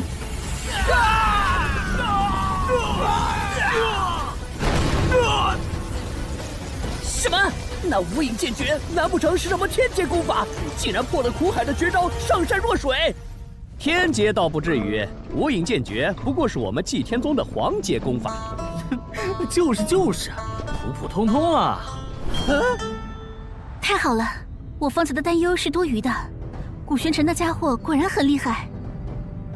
无影剑诀？怎么可能？据我所知，天元阁的无影剑诀不过是黄阶公诀，岂能破我的上善若水？看来古玄尘这小子的天赋绝不在我之下。好啊，好啊！哈哈哈！原本我以为只有到了南域神会，我才会动用金身法相。你令我有些意外，古玄尘，能逼出我的金身法相，这是你的荣耀。变异法相，白眼力神。哼，竟是变异法相。古玄尘，死在我的手里，不算冤枉。哈哈哈哈哈！哎，这小子上次便是栽在了变异法相手里，这下又有好戏看了。就凭你，也配？快看，古玄尘的九幽天火火海时而收紧，时而又扩散而出。没错，那正是九幽天火的力量和苦海法相的天道之力在互相冲击。威力太强，仅仅旁观就受不了了。好痛苦啊！好霸道的两股天道之力，竟开始透不过气。而且那是什么法相？为何如此强大，又如此怪异？如雪，先不要说话。你的修为尚且无法承受他们二人战斗时逸散的天道之力，爷爷也只能助你支撑一会儿。爷爷，那个法相究竟是怎么回事？为何如此恐怖？没想到这个苦海居然已经练成了变异法相，而且还是白眼力神。相传，白眼力神乃是人类与异族通婚所生。从生下来就无头多眼，他虽从小受尽两族歧视，但在修炼上却有着得天独厚的天赋，一路披荆斩棘，最终踏上了神界巅峰。古玄尘，你想不到吧？我的关门弟子苦海也有变异法相，而且他天赋极佳。当初连我也着实一惊。哼，我虽不知你当初是怎么死而复生的，但这次我定要亲眼看着你神魂俱碎。古玄尘，现在是时候结束这场战斗了。古玄尘，不！公子要输了！坏了！好可怕的一击！这年轻人可惜了。本座的命，天地尚且奈何不得，尔等无己，竟也敢！什么？为什么我突然感受到有无尽的力量劈天盖地的席卷而来，仿佛将我的每一寸血肉都吞噬殆尽。大人不残，变异法相。星辰天机！什么？爷爷，古玄尘他这是星辰天机图，没想到古公子他竟然练成了星辰天机变异法相。星辰天机图不是号称无上神界4大神物之一吗？竟还有人能修成星辰天机变异法相！我想起来了，3个月前。我在洞中闭关之际，便感受到凤凰岭方向处有星辰天机图那强劲的天道之力波动，可待经我寻去，却已遍寻不得。莫非这古玄尘当时就在凤凰岭，在星辰天机图现世之时，正好凝聚金针法相，因受其影响，才悟得这星辰天机变异法相。掌门，上一次星辰天机图现世，引动天地异象才多久？这古玄尘的修炼速度也太恐怖了吧！你觉得他恐怖的只是修炼速度吗？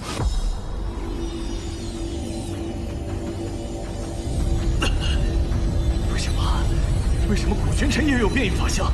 其他这法相之力对我的法相有着绝对的天然压制，竟让我生出一种想要跪拜的冲动。古玄尘的变异法相尚未真正出手，竟就有如此威压？莫非他才是无上神界中天才中的天才？闭嘴！师尊曾说过，变异法相1000年才出一人，自入师门我便从无败绩。古玄尘，你凭什么？开局10个大帝都是我徒弟第4强，每周日更新。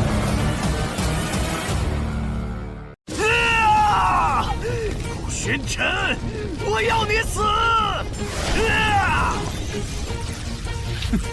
螳臂挡车，认命！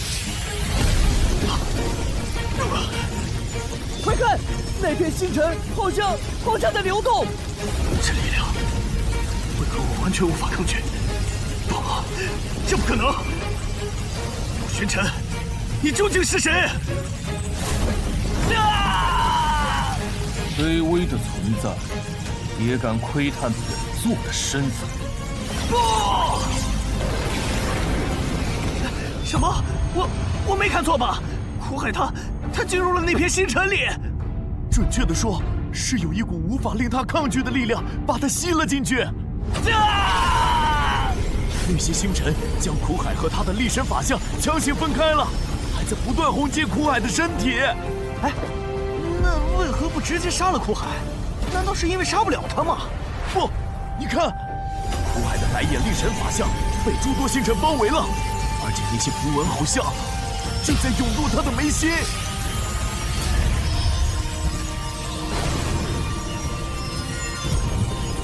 为何这法相似乎与本座有一种心神相连的感觉？好啊，小子，你的星辰天机变异法相果真不同凡响，竟然还可以炼制神兵。原来是在炼制神兵吗？没错，这些符文正是当初真正的星辰天机图分解了天元阁的守山神兵后闪烁过的符文。看来本座的变异法相还承袭了星辰天机图的手段，倒是有趣。苦公子他实在太惊人了！九如神丹，星辰天机变异法相，苦公子的来历，或许这不是我们该好奇的。苦海他真的死了？是啊，原本趁着这次南域神会，苦海他说不准能够把天元阁带入另一个新的辉煌。苦海，自从他表现出过人的天赋，天元阁可就对他倾注了所有能给予的力量啊！没想到他居然死得那么彻底，甚至连他的力神法相都被古玄尘吞噬，炼制成了神兵。苦海，古玄尘，好大的胆子！我拿下他！这是不神结界！洛阁主，你这是何意？陆双江，天元阁弟子不敌而亡，你现在也要对我们祭天宗弟子，对如今我们松州在神会最大的希望出手？你是要开启宗门战吗？可以！古玄尘再三杀我天元阁精英弟子，是可忍孰不可忍！想不到这古玄尘竟然还拥有星辰天机变异法相，何惧他被我打落下悬崖，不过短短几日，怎么可能？哼！原本还想探探他的底细，现在看来，无论如何都留不得了。洛阁主勿急，比武较量，生死在所难免。如今苦海有这一难，我们也是深表遗憾。是啊，古玄尘表现出来的实力有目共睹，有他在，必能令我们松州这次问鼎神会之冠。没错，洛阁主息怒，古玄尘下手虽重了，但还是应该给他将功补过的机会。退一万步说，就算要处罚古玄尘，不如等到南域神会以后吧。还请洛阁主以大局为重。这洛双江果真虚伪至极，分明就是想借由头杀古玄尘，现在才露出狐狸尾巴。他要的怕不只是这些。诸位，选拔已经结束，接下来便是天元阁与祭天宗的恩怨了。毕竟，祭天宗处心积虑地派人潜入我们天元阁，意图不轨，此事必须给我们天元阁一个交代。至于如何选择，就看诸位自己的了。看来天元阁此意是要彻底与祭天宗撕破脸，要我们表态了。洛阁主，好大的阵仗啊！不过祭天宗与天元阁也早该有个了结了，这一战我祭天宗硬了。祭天宗虽有古玄尘这般逆天的强者，但也未必挡得住天元阁众强者的合击呀。更何况他如今还困在那结界之中。没错，若站错队，万一祭天宗不敌，那我们可也要付出生命的代价。还是顾全大局为好。糊涂！你们以为今日退出就能明哲保身吗？这些年天元阁道貌岸然地掠夺各家资源，各位敢怒不敢言，但我无双殿早就受够了。天元阁纵然是松州之首，但是在此之前，谁能想到幸福的后生居然有击杀苦海的实力？击掌门，我刘青云愿陪你一战。好，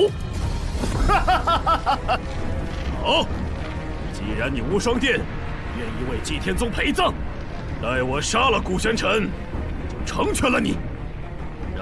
无双殿与祭天宗一起，在无上神界销声匿迹。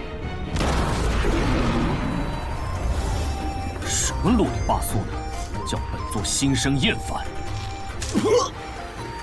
古玄尘，古玄尘，你破开结界的速度倒是比我想象中要快。哼，只可惜你的变异法相方才炼制了白眼力神，短时间内怕是奈何不得我这一击了。变异法相，六臂力神。陆双江，这是六臂力神变异法相？什么？古玄尘，无论你当初是不是装的，这一次必死无疑。本座以为你还有什么手段？怎么，你就只会这一招吗？传说中白眼力神叱咤四方，为败于六臂力神之手。这古玄尘如此自傲轻敌，到底还是太年轻了。等等，这是方才星辰天机变异法相中的符文。原先苦海的力神法相并没有这么恐怖的力量啊！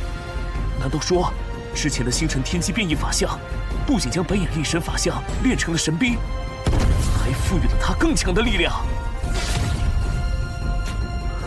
方才那一击，六臂力神法相连连败退，而这白眼力神神兵此刻则化被动为主动，迅速出拳了。看，六臂力神变异法相灵气暴涨，在蓄力了。那么，这一击究竟会谁胜谁负？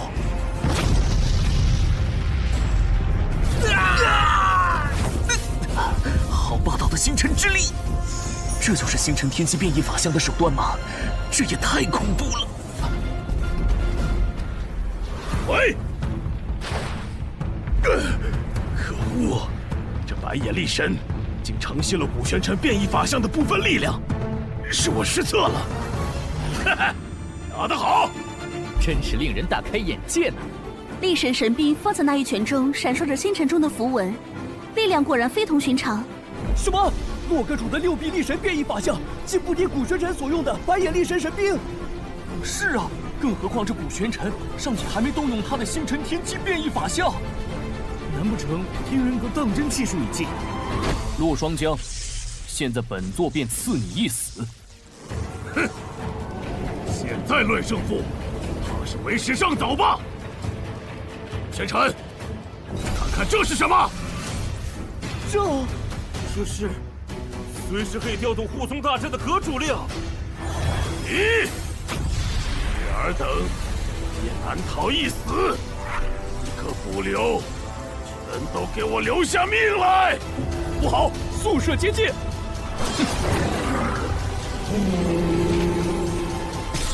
洛双江为了杀你，竟然用上了阁主令。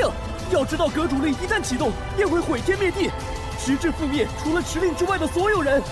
小子，你的星辰天机变异法相或能一扛这护宗阵法，不过嘛，现在是整个天元阁都在崩裂，一旦出手，所有人可都会被尽数吸收。好，别急，好戏才刚要开始。阁主，你师尊，救我！洛双江，这是疯了，就连自己的天元阁都不要了。灭一个天元阁又何妨？未来，整个松州都将会是我的。洛双江，你竟不顾道义，连对我们都要赶尽杀绝！我就是不顾道义，动用护宗大阵，你们又能如何？等你们全部死了，整个松州，谁敢说我半点不是？今日。我便一统整个松州。一直以来，天元阁处处压制我们，不就是因为松州各大势力无法摒弃私欲，不肯合作，犹如一盘散沙吗？现下也是生死存亡之际，你们难不成就要认命吗？还愣着干什么？刘掌门言之有理，快！还有我们！四瑶姑娘，你们也来了。师尊他们因不愿听命于阁主一统整个松州的计划，而被设计困住。我找到之时，他们才刚破开阵法。刚才见天元阁震动不已，便知出事了，这才带上师妹小雪前来相助。没错。若霜将为一己私欲，置整个天元阁和松州各派于死地，又有何颜面再为天元阁的阁主？你这个老顽固，现在倒是会变通了。接宗主，想必是这洛霜江笃定顾公子不会赌上所有人的性命与他一搏，才会如此嚣张。只是我们用这结界抵挡，也不是长久之计啊。顾玄尘，你不是很能吗？有本事也用你的星辰之力吞噬这里的所有人吧！武道领头，还如此聒噪。哼，你的龙行剑关我早就见识过，想要破我的护宗大阵，简直痴心妄想！哦，那你便好好看看，在你面前的究竟是什么？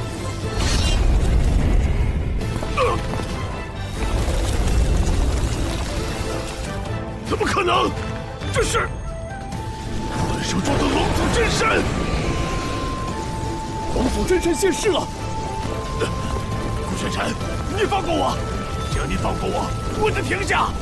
这松州之主的位置，我可以让给你。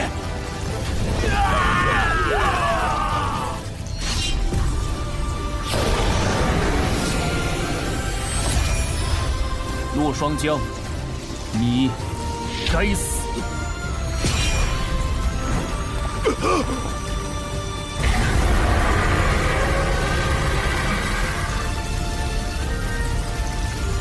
快看，雷霆和火海被龙鳞粉碎成了火星！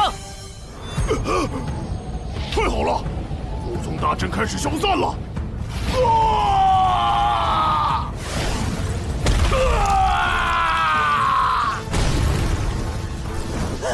得救了，是古玄尘救了我们。宗主，天元阁余孽皆已束手就擒，带上来。是。顾公子，我本无意与你为敌，是被洛霜江所逼迫的。对了，我知道洛霜江的藏宝处，愿以此换我一条命。至于其他人，任凭顾公子你处置。你这是什么意思？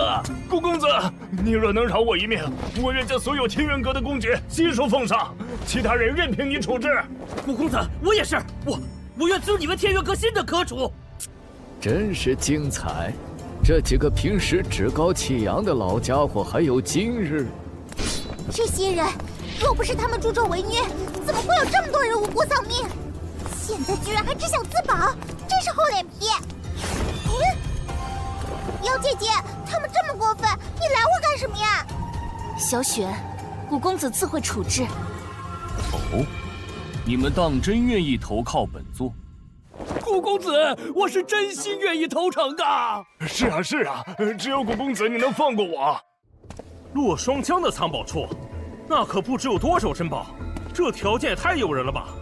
而且天元阁好歹也是松州之首，公爵藏书自是1等1的。价值远胜珍宝。是啊，古玄尘再强，岂会嫌宝贝多？更何况还能撞个阁主当的。这古公子虽是英雄，但毕竟年少，钱财权势唾手可得，若有动摇，倒也难免。顾玄尘，你不是答应放了我们吗？是啊，难道你不想要那些宝贝了吗？本座何时允诺要放过你们？手下败将也配与本座谈条件？什么？既然要说的都已经说完了，那现在本座便赐你们一死。今日这番几经大战，又刚破了洛霜江的护宗大阵，这古玄尘未经调息，竟还能使出如此纯正强劲的天道之力。这古玄尘未经调息，竟还能使出如此纯正强劲的天道之力，他们都死了。这一场便要了几个天元阁峰主和长老的命，这古玄尘的实力实在是太可怕了。咎由自取，死不足惜。古公子，那些天元阁的弟子，您打算如何惩处？至于他们，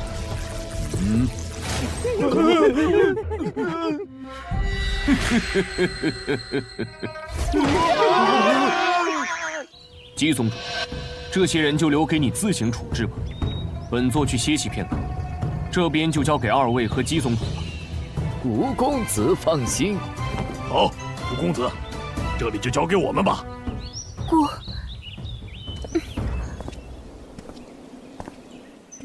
说来，如雪似乎变得很关注古公子。今日古公子与人对战之时，更是十分担忧。奇怪，他什么时候和古公子关系这么好了？哎，等等，如雪这孩子，莫非是对古公子？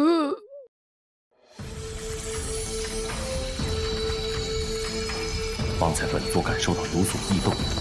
没想到竟是星辰天机图，在不知何时又吸收了洛霜江的变异法相，同先前的白眼力神法相一般，在这些符文的作用下，这六臂力神也开始被炼制为神兵。哦，倒是有趣，原本的断臂竟然又重新开始掌权了。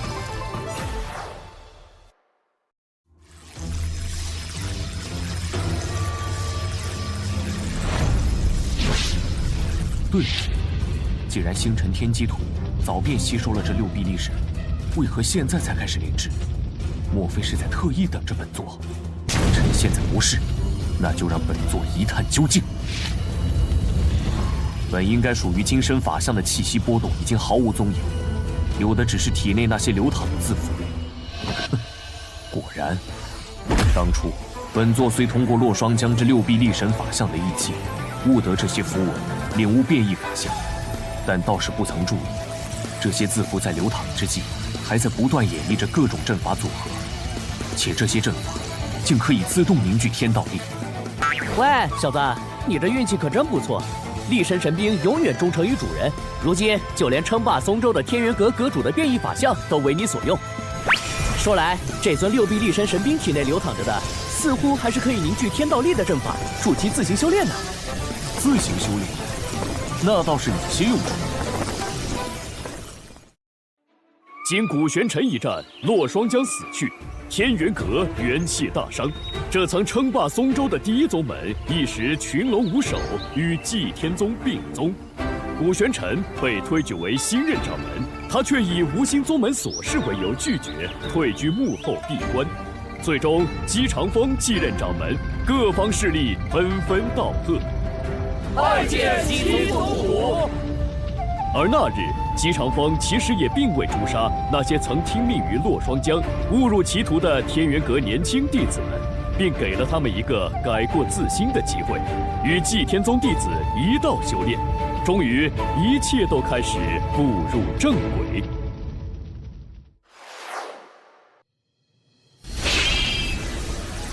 星辰天机图，乃是无上神界4大神物之一。那日，松州众人虽以为本座是偶得机缘，悟出星辰天机变异法相，但再暴露于人前，也不免会有人猜测本座身怀星辰天机图，若引起一些蝼蚁窥视，甚是麻烦。这几日，本座已让这六臂力神吸纳了原先的白眼力神，自行修炼提升，果然有所长进。如此一来，若是作为本座的金身法相代为露面，倒也不算是丢本座的人。既然本座的功力有所提升，你们也已经彻底恢复，那也是时候可以出来了。去！不愧是师尊，这几日里我的修为可比起之前更高了。没错，有了师尊的反哺，我的功力也提升了。多谢师尊。你可总算是想起我们来了。什么呀？你这么说，倒是显得我们一直在想着这家伙。主人，这次是不是终于要带我们闯荡这无上神界了？你们暂且留在这里。怎么？古公子可是另有安排？南域神会乃无上神界盛世，各州齐聚，或许会有其他弟子的消息。本座决定借松州之名前往打探消息。原本本座也想带着你们，但此去凶险不定，前世未知。更何况如今二宗合并，此处不乏诸多对修炼大有裨益的珍品宝器、工具宝典。你们与其跟着本座，倒不如在此博采众长，势必会更有助于突破。可是小萌舍不得主人。是啊，师尊，这一别又不知道什么时候可以再相见了。你们本重生于本座的小世界之中，一切情况本座都能有所感应。若有何瓶颈困惑，本座闲时也自会传音指点。至于重聚之日，你们的突破之日，便是与本座的再见之时。好。见过顾师兄。顾公子，你来了。顾公子，有资格参加南域神会的年轻一辈都已经在这里了，你看看要留下哪些人？此事你们自行决定吧，届时与本座会合即可。啊，你要走？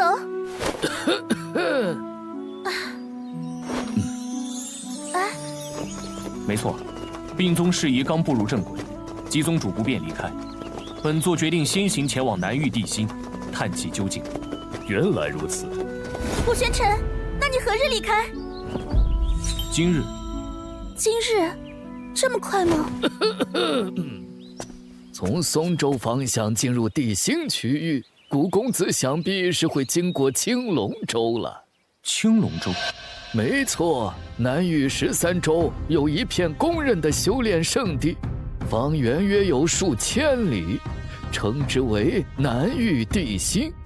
而青龙州则是最靠近这片区域的州。天元阁已经算是松州最佳的修炼之地，但是比起如今青龙州的边缘，也没强出多少。是啊，青龙州高手云集，不知会不会有像古公子这般的绝世天才横空出世。古公子，你此行须得万分小心呐。哦，如此，本座倒是更期待了。古公子保重！自古英雄出少年，我有预感，古公子此行将会震撼整个南域神会。确实。顾玄尘，顾公子，再见了。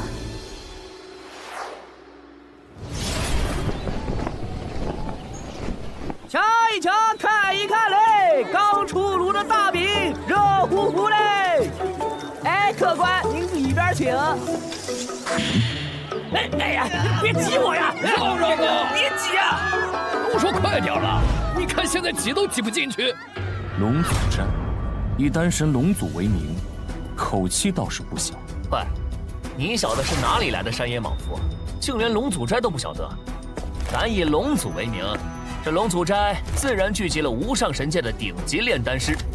哦，嘿，罢了，小爷我今天心情好，就说给你听听，让你长长见识。相传，在无上神界某个时期，炼丹师是一份十分危险的职业，他们会被武道强者强行掳走，被迫成为他们专属的炼丹工具，也被称为丹奴。对于炼丹师来说，那简直是最为黑暗的时代。直到有一天，龙祖斋出现了，那是一群由顶级炼丹师集结在一起的组织，他们互相帮助，在齐心对抗那些贪婪的武道强者的同时，也以珍贵丹药为笼络，吸引了不少慕名而来的武道强者。此后，龙祖斋经过数千年的争斗，丹奴终于成为无上神界的禁忌，求取丹奴之人更是人人得而诛之的公敌。由此，龙祖斋也引来更多炼丹师的投靠，在各地设立分斋，发展的更为壮大。据说龙祖斋最强盛的时期，其势力下的炼丹师几乎占了整个无上神界的90%，甚至一度有人戏言得龙祖斋者得天下。没错，我倒也曾听闻过，这龙祖斋啊，只做与丹药、药材有关的收受事宜，绝不卷入各方势力的争斗。倘若哪个势力敢对其动手，必然会遭到全力报复。如此说来，这龙祖斋倒是颇有几分能耐。挤什么挤？这地都要被你们踩烂了！哎呀，那快让我们进去啊！我们也要买丹药、买药材。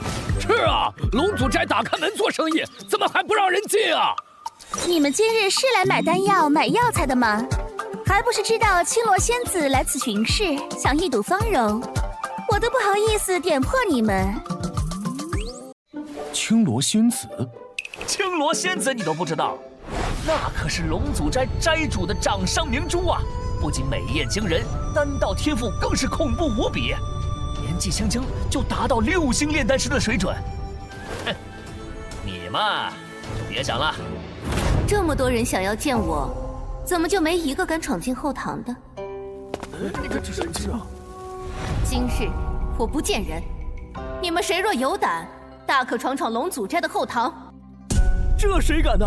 虽然现在硬闯进去能引起青罗仙子的注意，但只怕前一刻冲进去，下一刻尸体就被扔出来了。可不是嘛！挤在前堂可以说是买东西，若是闯进后堂，那可就是冒犯龙祖斋了。给你们一盏茶时间考虑，若是不敢，就请回吧，否则视为闹事，后果自负。青罗仙子，打扰了，我这就告辞。青罗仙子，告辞。这些人的胆量也不过如此。这青罗仙子美貌惊人，天赋卓越，背景深厚，岂是这些癞蛤蟆配得上的？挡在前面，找死啊！走开！青罗仙子，这是要单独邀请我进后堂一叙吗？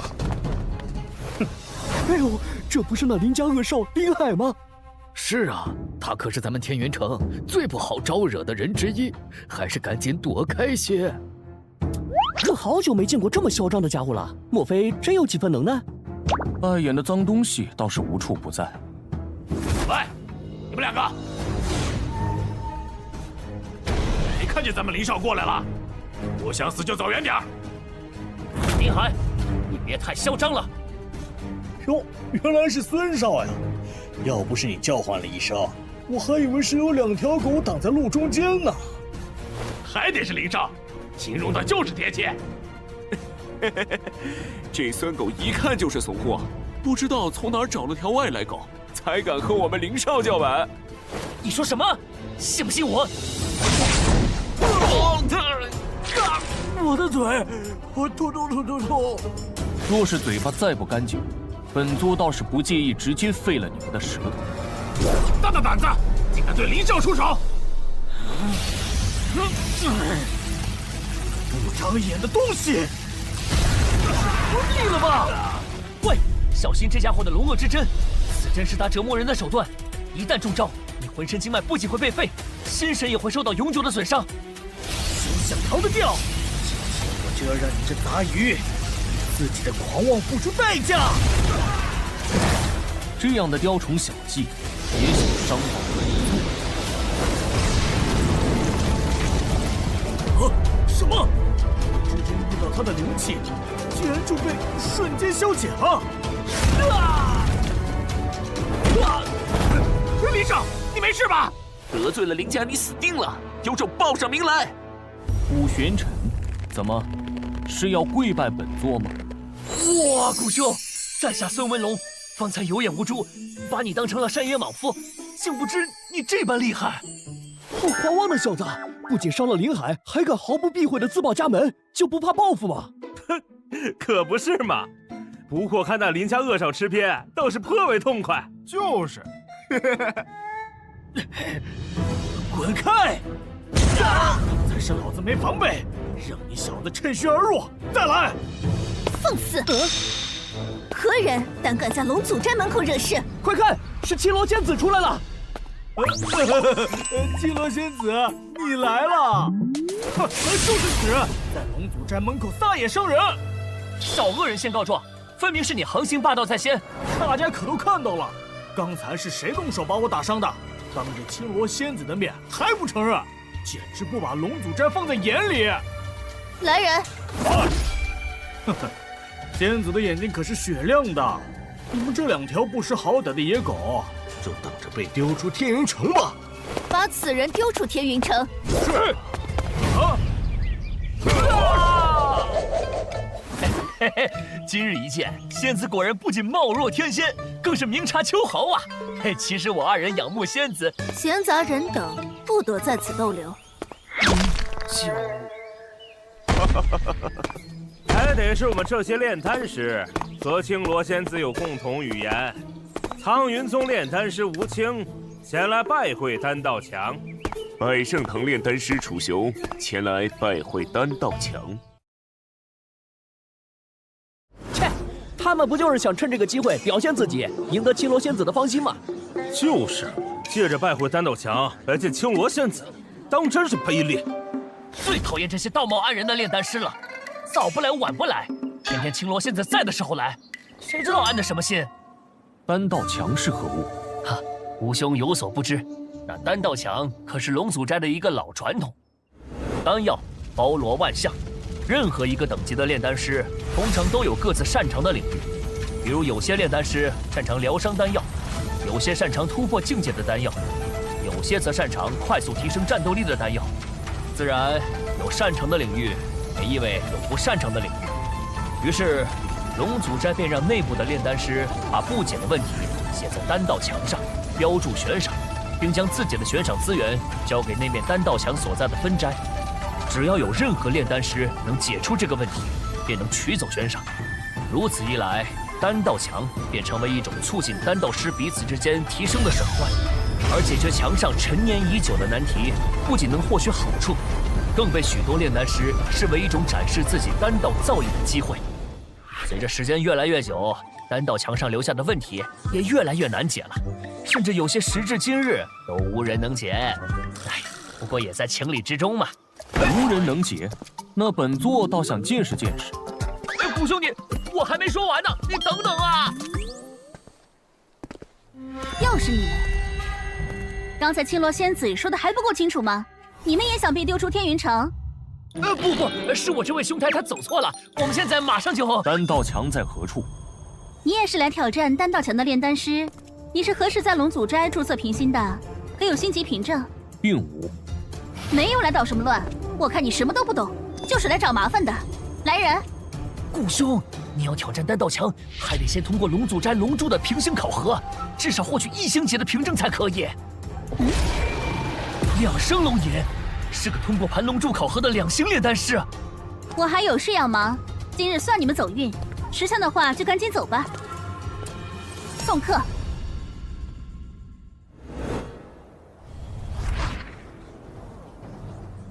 炼丹师吴清，2星炼丹师。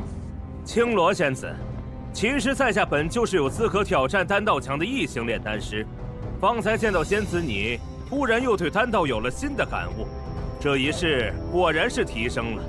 想来仙子若能再指点1二，进步应会更为神速的。下一位。修炼7年才从1星升到2星，吴兄，你这天赋还是不要急于青罗仙子了吧？我5年前可就是2星炼丹师了，现在少说也有3星。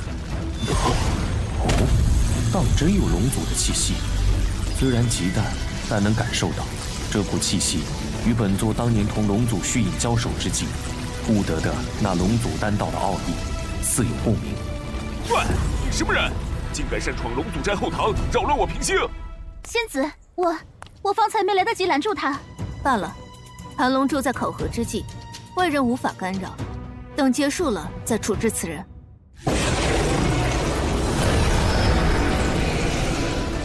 哦，他竟然过关了！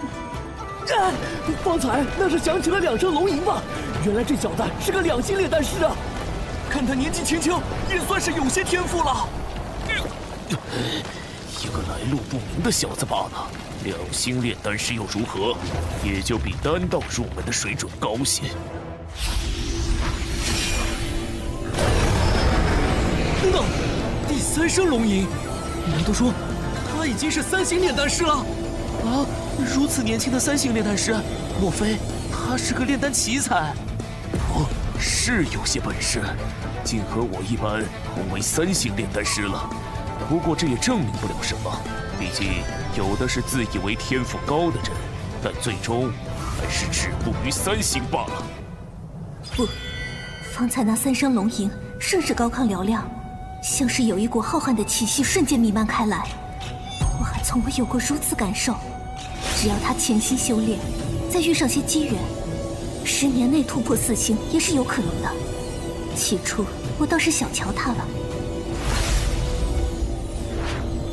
奇怪，考核既已完成，为何盘龙柱的屏障还未消散？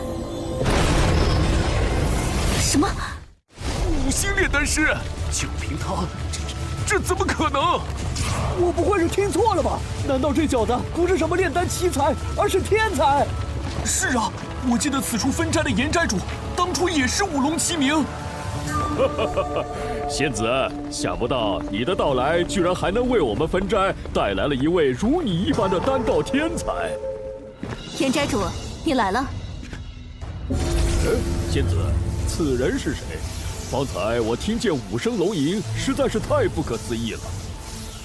这我也不清楚，看此人因非天云城之人，他擅闯后堂，原先我还以为是来闹事的。你作为年轻一辈里的丹道天才，当年引起6龙齐名的那一幕，我至今还记忆犹新呢。而这后生如此年轻，5龙齐名，应也就仅次于你了。无上神界里卧虎藏龙，我们这些老家伙不服不行啊！这人确实天赋极高，岩斋主若是能将他收入分斋，对龙祖斋也是一大贡献。本座的天道之力，似与这盘龙柱之上的龙祖气息在相互感应交融，在此之际，又生出了些许玄妙的天道奥义，这倒是有点意思。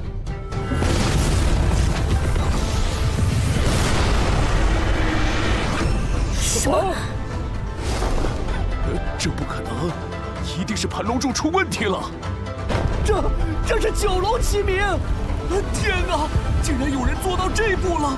闻所未闻，闻所未闻呐！哪里是什么炼丹天才，简直是天才中的天才啊！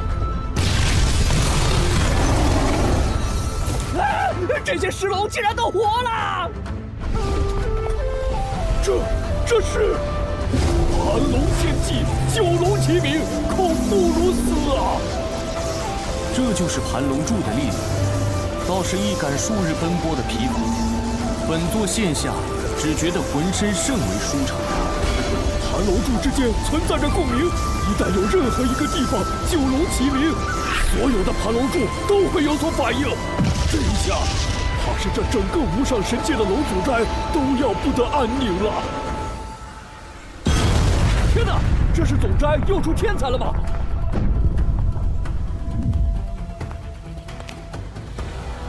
立刻传讯各地分斋，是哪里出了9龙天才，速速报来。是。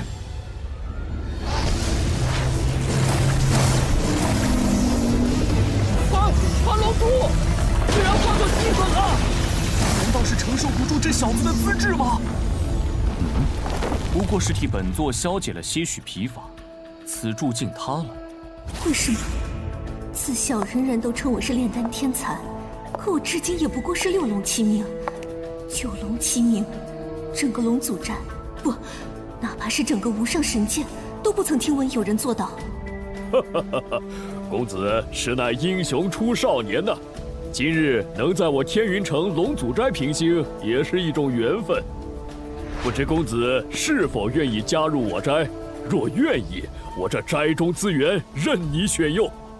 什么？岩斋主竟然亲自邀请这小子加入龙祖斋，还让他使用斋中资源？废话，他可是9龙齐名的天才，若能收为助力，天云城分斋的实力说不定都能赶超无上神界总斋。据说总斋斋主之所以地位稳固，有一半原因是因为有青罗仙子这个炼丹天才的女儿。没想到今日竟然见识到了天才中的天才。本座并无兴趣。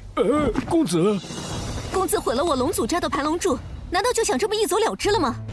哎呦，若是旁人损毁盘龙柱，龙祖斋势必要追究到底。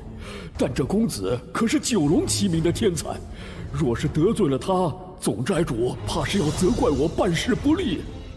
公子如此，怕是不太好吧？仙子，那你想如何？听我的侍女说，你想挑战丹道强，现在你已经通过了盘龙柱的试炼，有这个资格。正好，我对这天云城的丹道强也有几分了解。既如此，那便由我来考考你吧。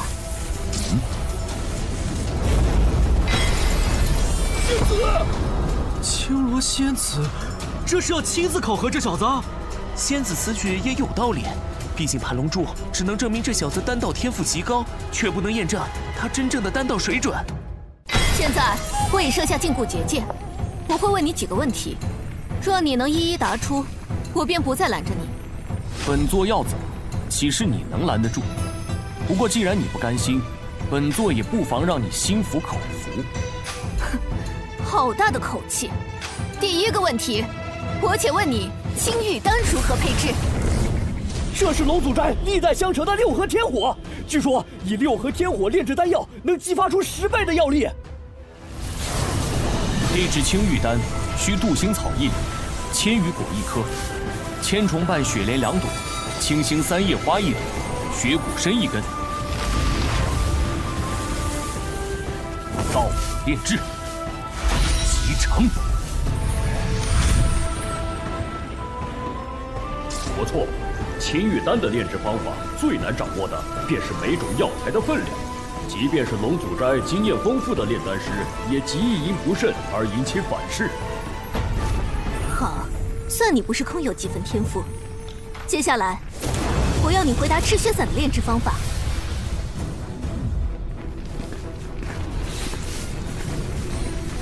如何？你的问题就只有这些了？原来是这样，难怪我在用血鱼参炼制回天丹的时候，总是会破坏药力。经过方才的解惑，我也明白了为何炼制百灵丹只能在第3天完成，不能早1天，也不能晚1天。竟然都难不倒他。说起来，七罗仙子从丹药的炼制方法到炼制原理，都问了几10个问题了，还没结束吗？是啊，我记得目前天云城丹道墙上的遗留问题也就这些了吧？仙子，停下吧。你已经输了。不，我没有输，我还有最后一个问题，你敢不敢和我赌？赌？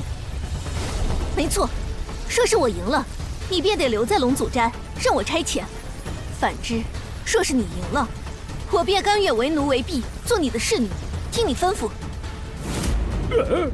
什么？青罗仙子为了赢这小子，竟然下这么大的赌注？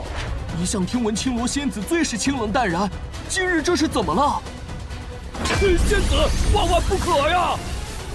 糟了，青罗仙子能赢则算了，若是输了，宗斋主一怒之下，我这分斋斋主之位不仅不保，怕是连这一身修为都要被废呀！听着，这炉中已有无相天命丹的5种炼制药材，我要你补全剩下的，将丹药炼制而成。这无相天命丹，乃丹书上记载的无上神界失传已久的丹药之一。由于这丹书只遗留下残卷，世人只知晓其中3种药材。为了制成这无相天命丹，我苦苦研制了3年之久，并在半年前终于补上了另外2种药材。然而，继续炼制时，我发现这几种药材的药力忽然开始莫名相斥，根本无法融合。哦，这里面的是幽香天心花、龙银果、紫甘灵芝、赤炎曼陀罗和仙兰叶。无相天命丹，此丹的配方早已失传，没想到这青罗仙子竟已将其补到了5种。哎，等等，这怕是补错了吧？这5种药材根本就无法融合嘛！他补的并没有问题。喂，连药材都无法融合，怎么可能？这还不简单？这是龙之草。当初我也想过，继续以龙之草入药，便能消解其他几种药材在最后相揉时产生的相斥的药力。但与此同时，此物也极易产生杂质，且无法去除。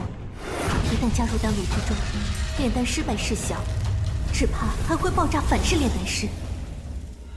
原本我以为你即便解不了此题，或许也能给我一些启发，但看来是我高看了你。现在你已经输了。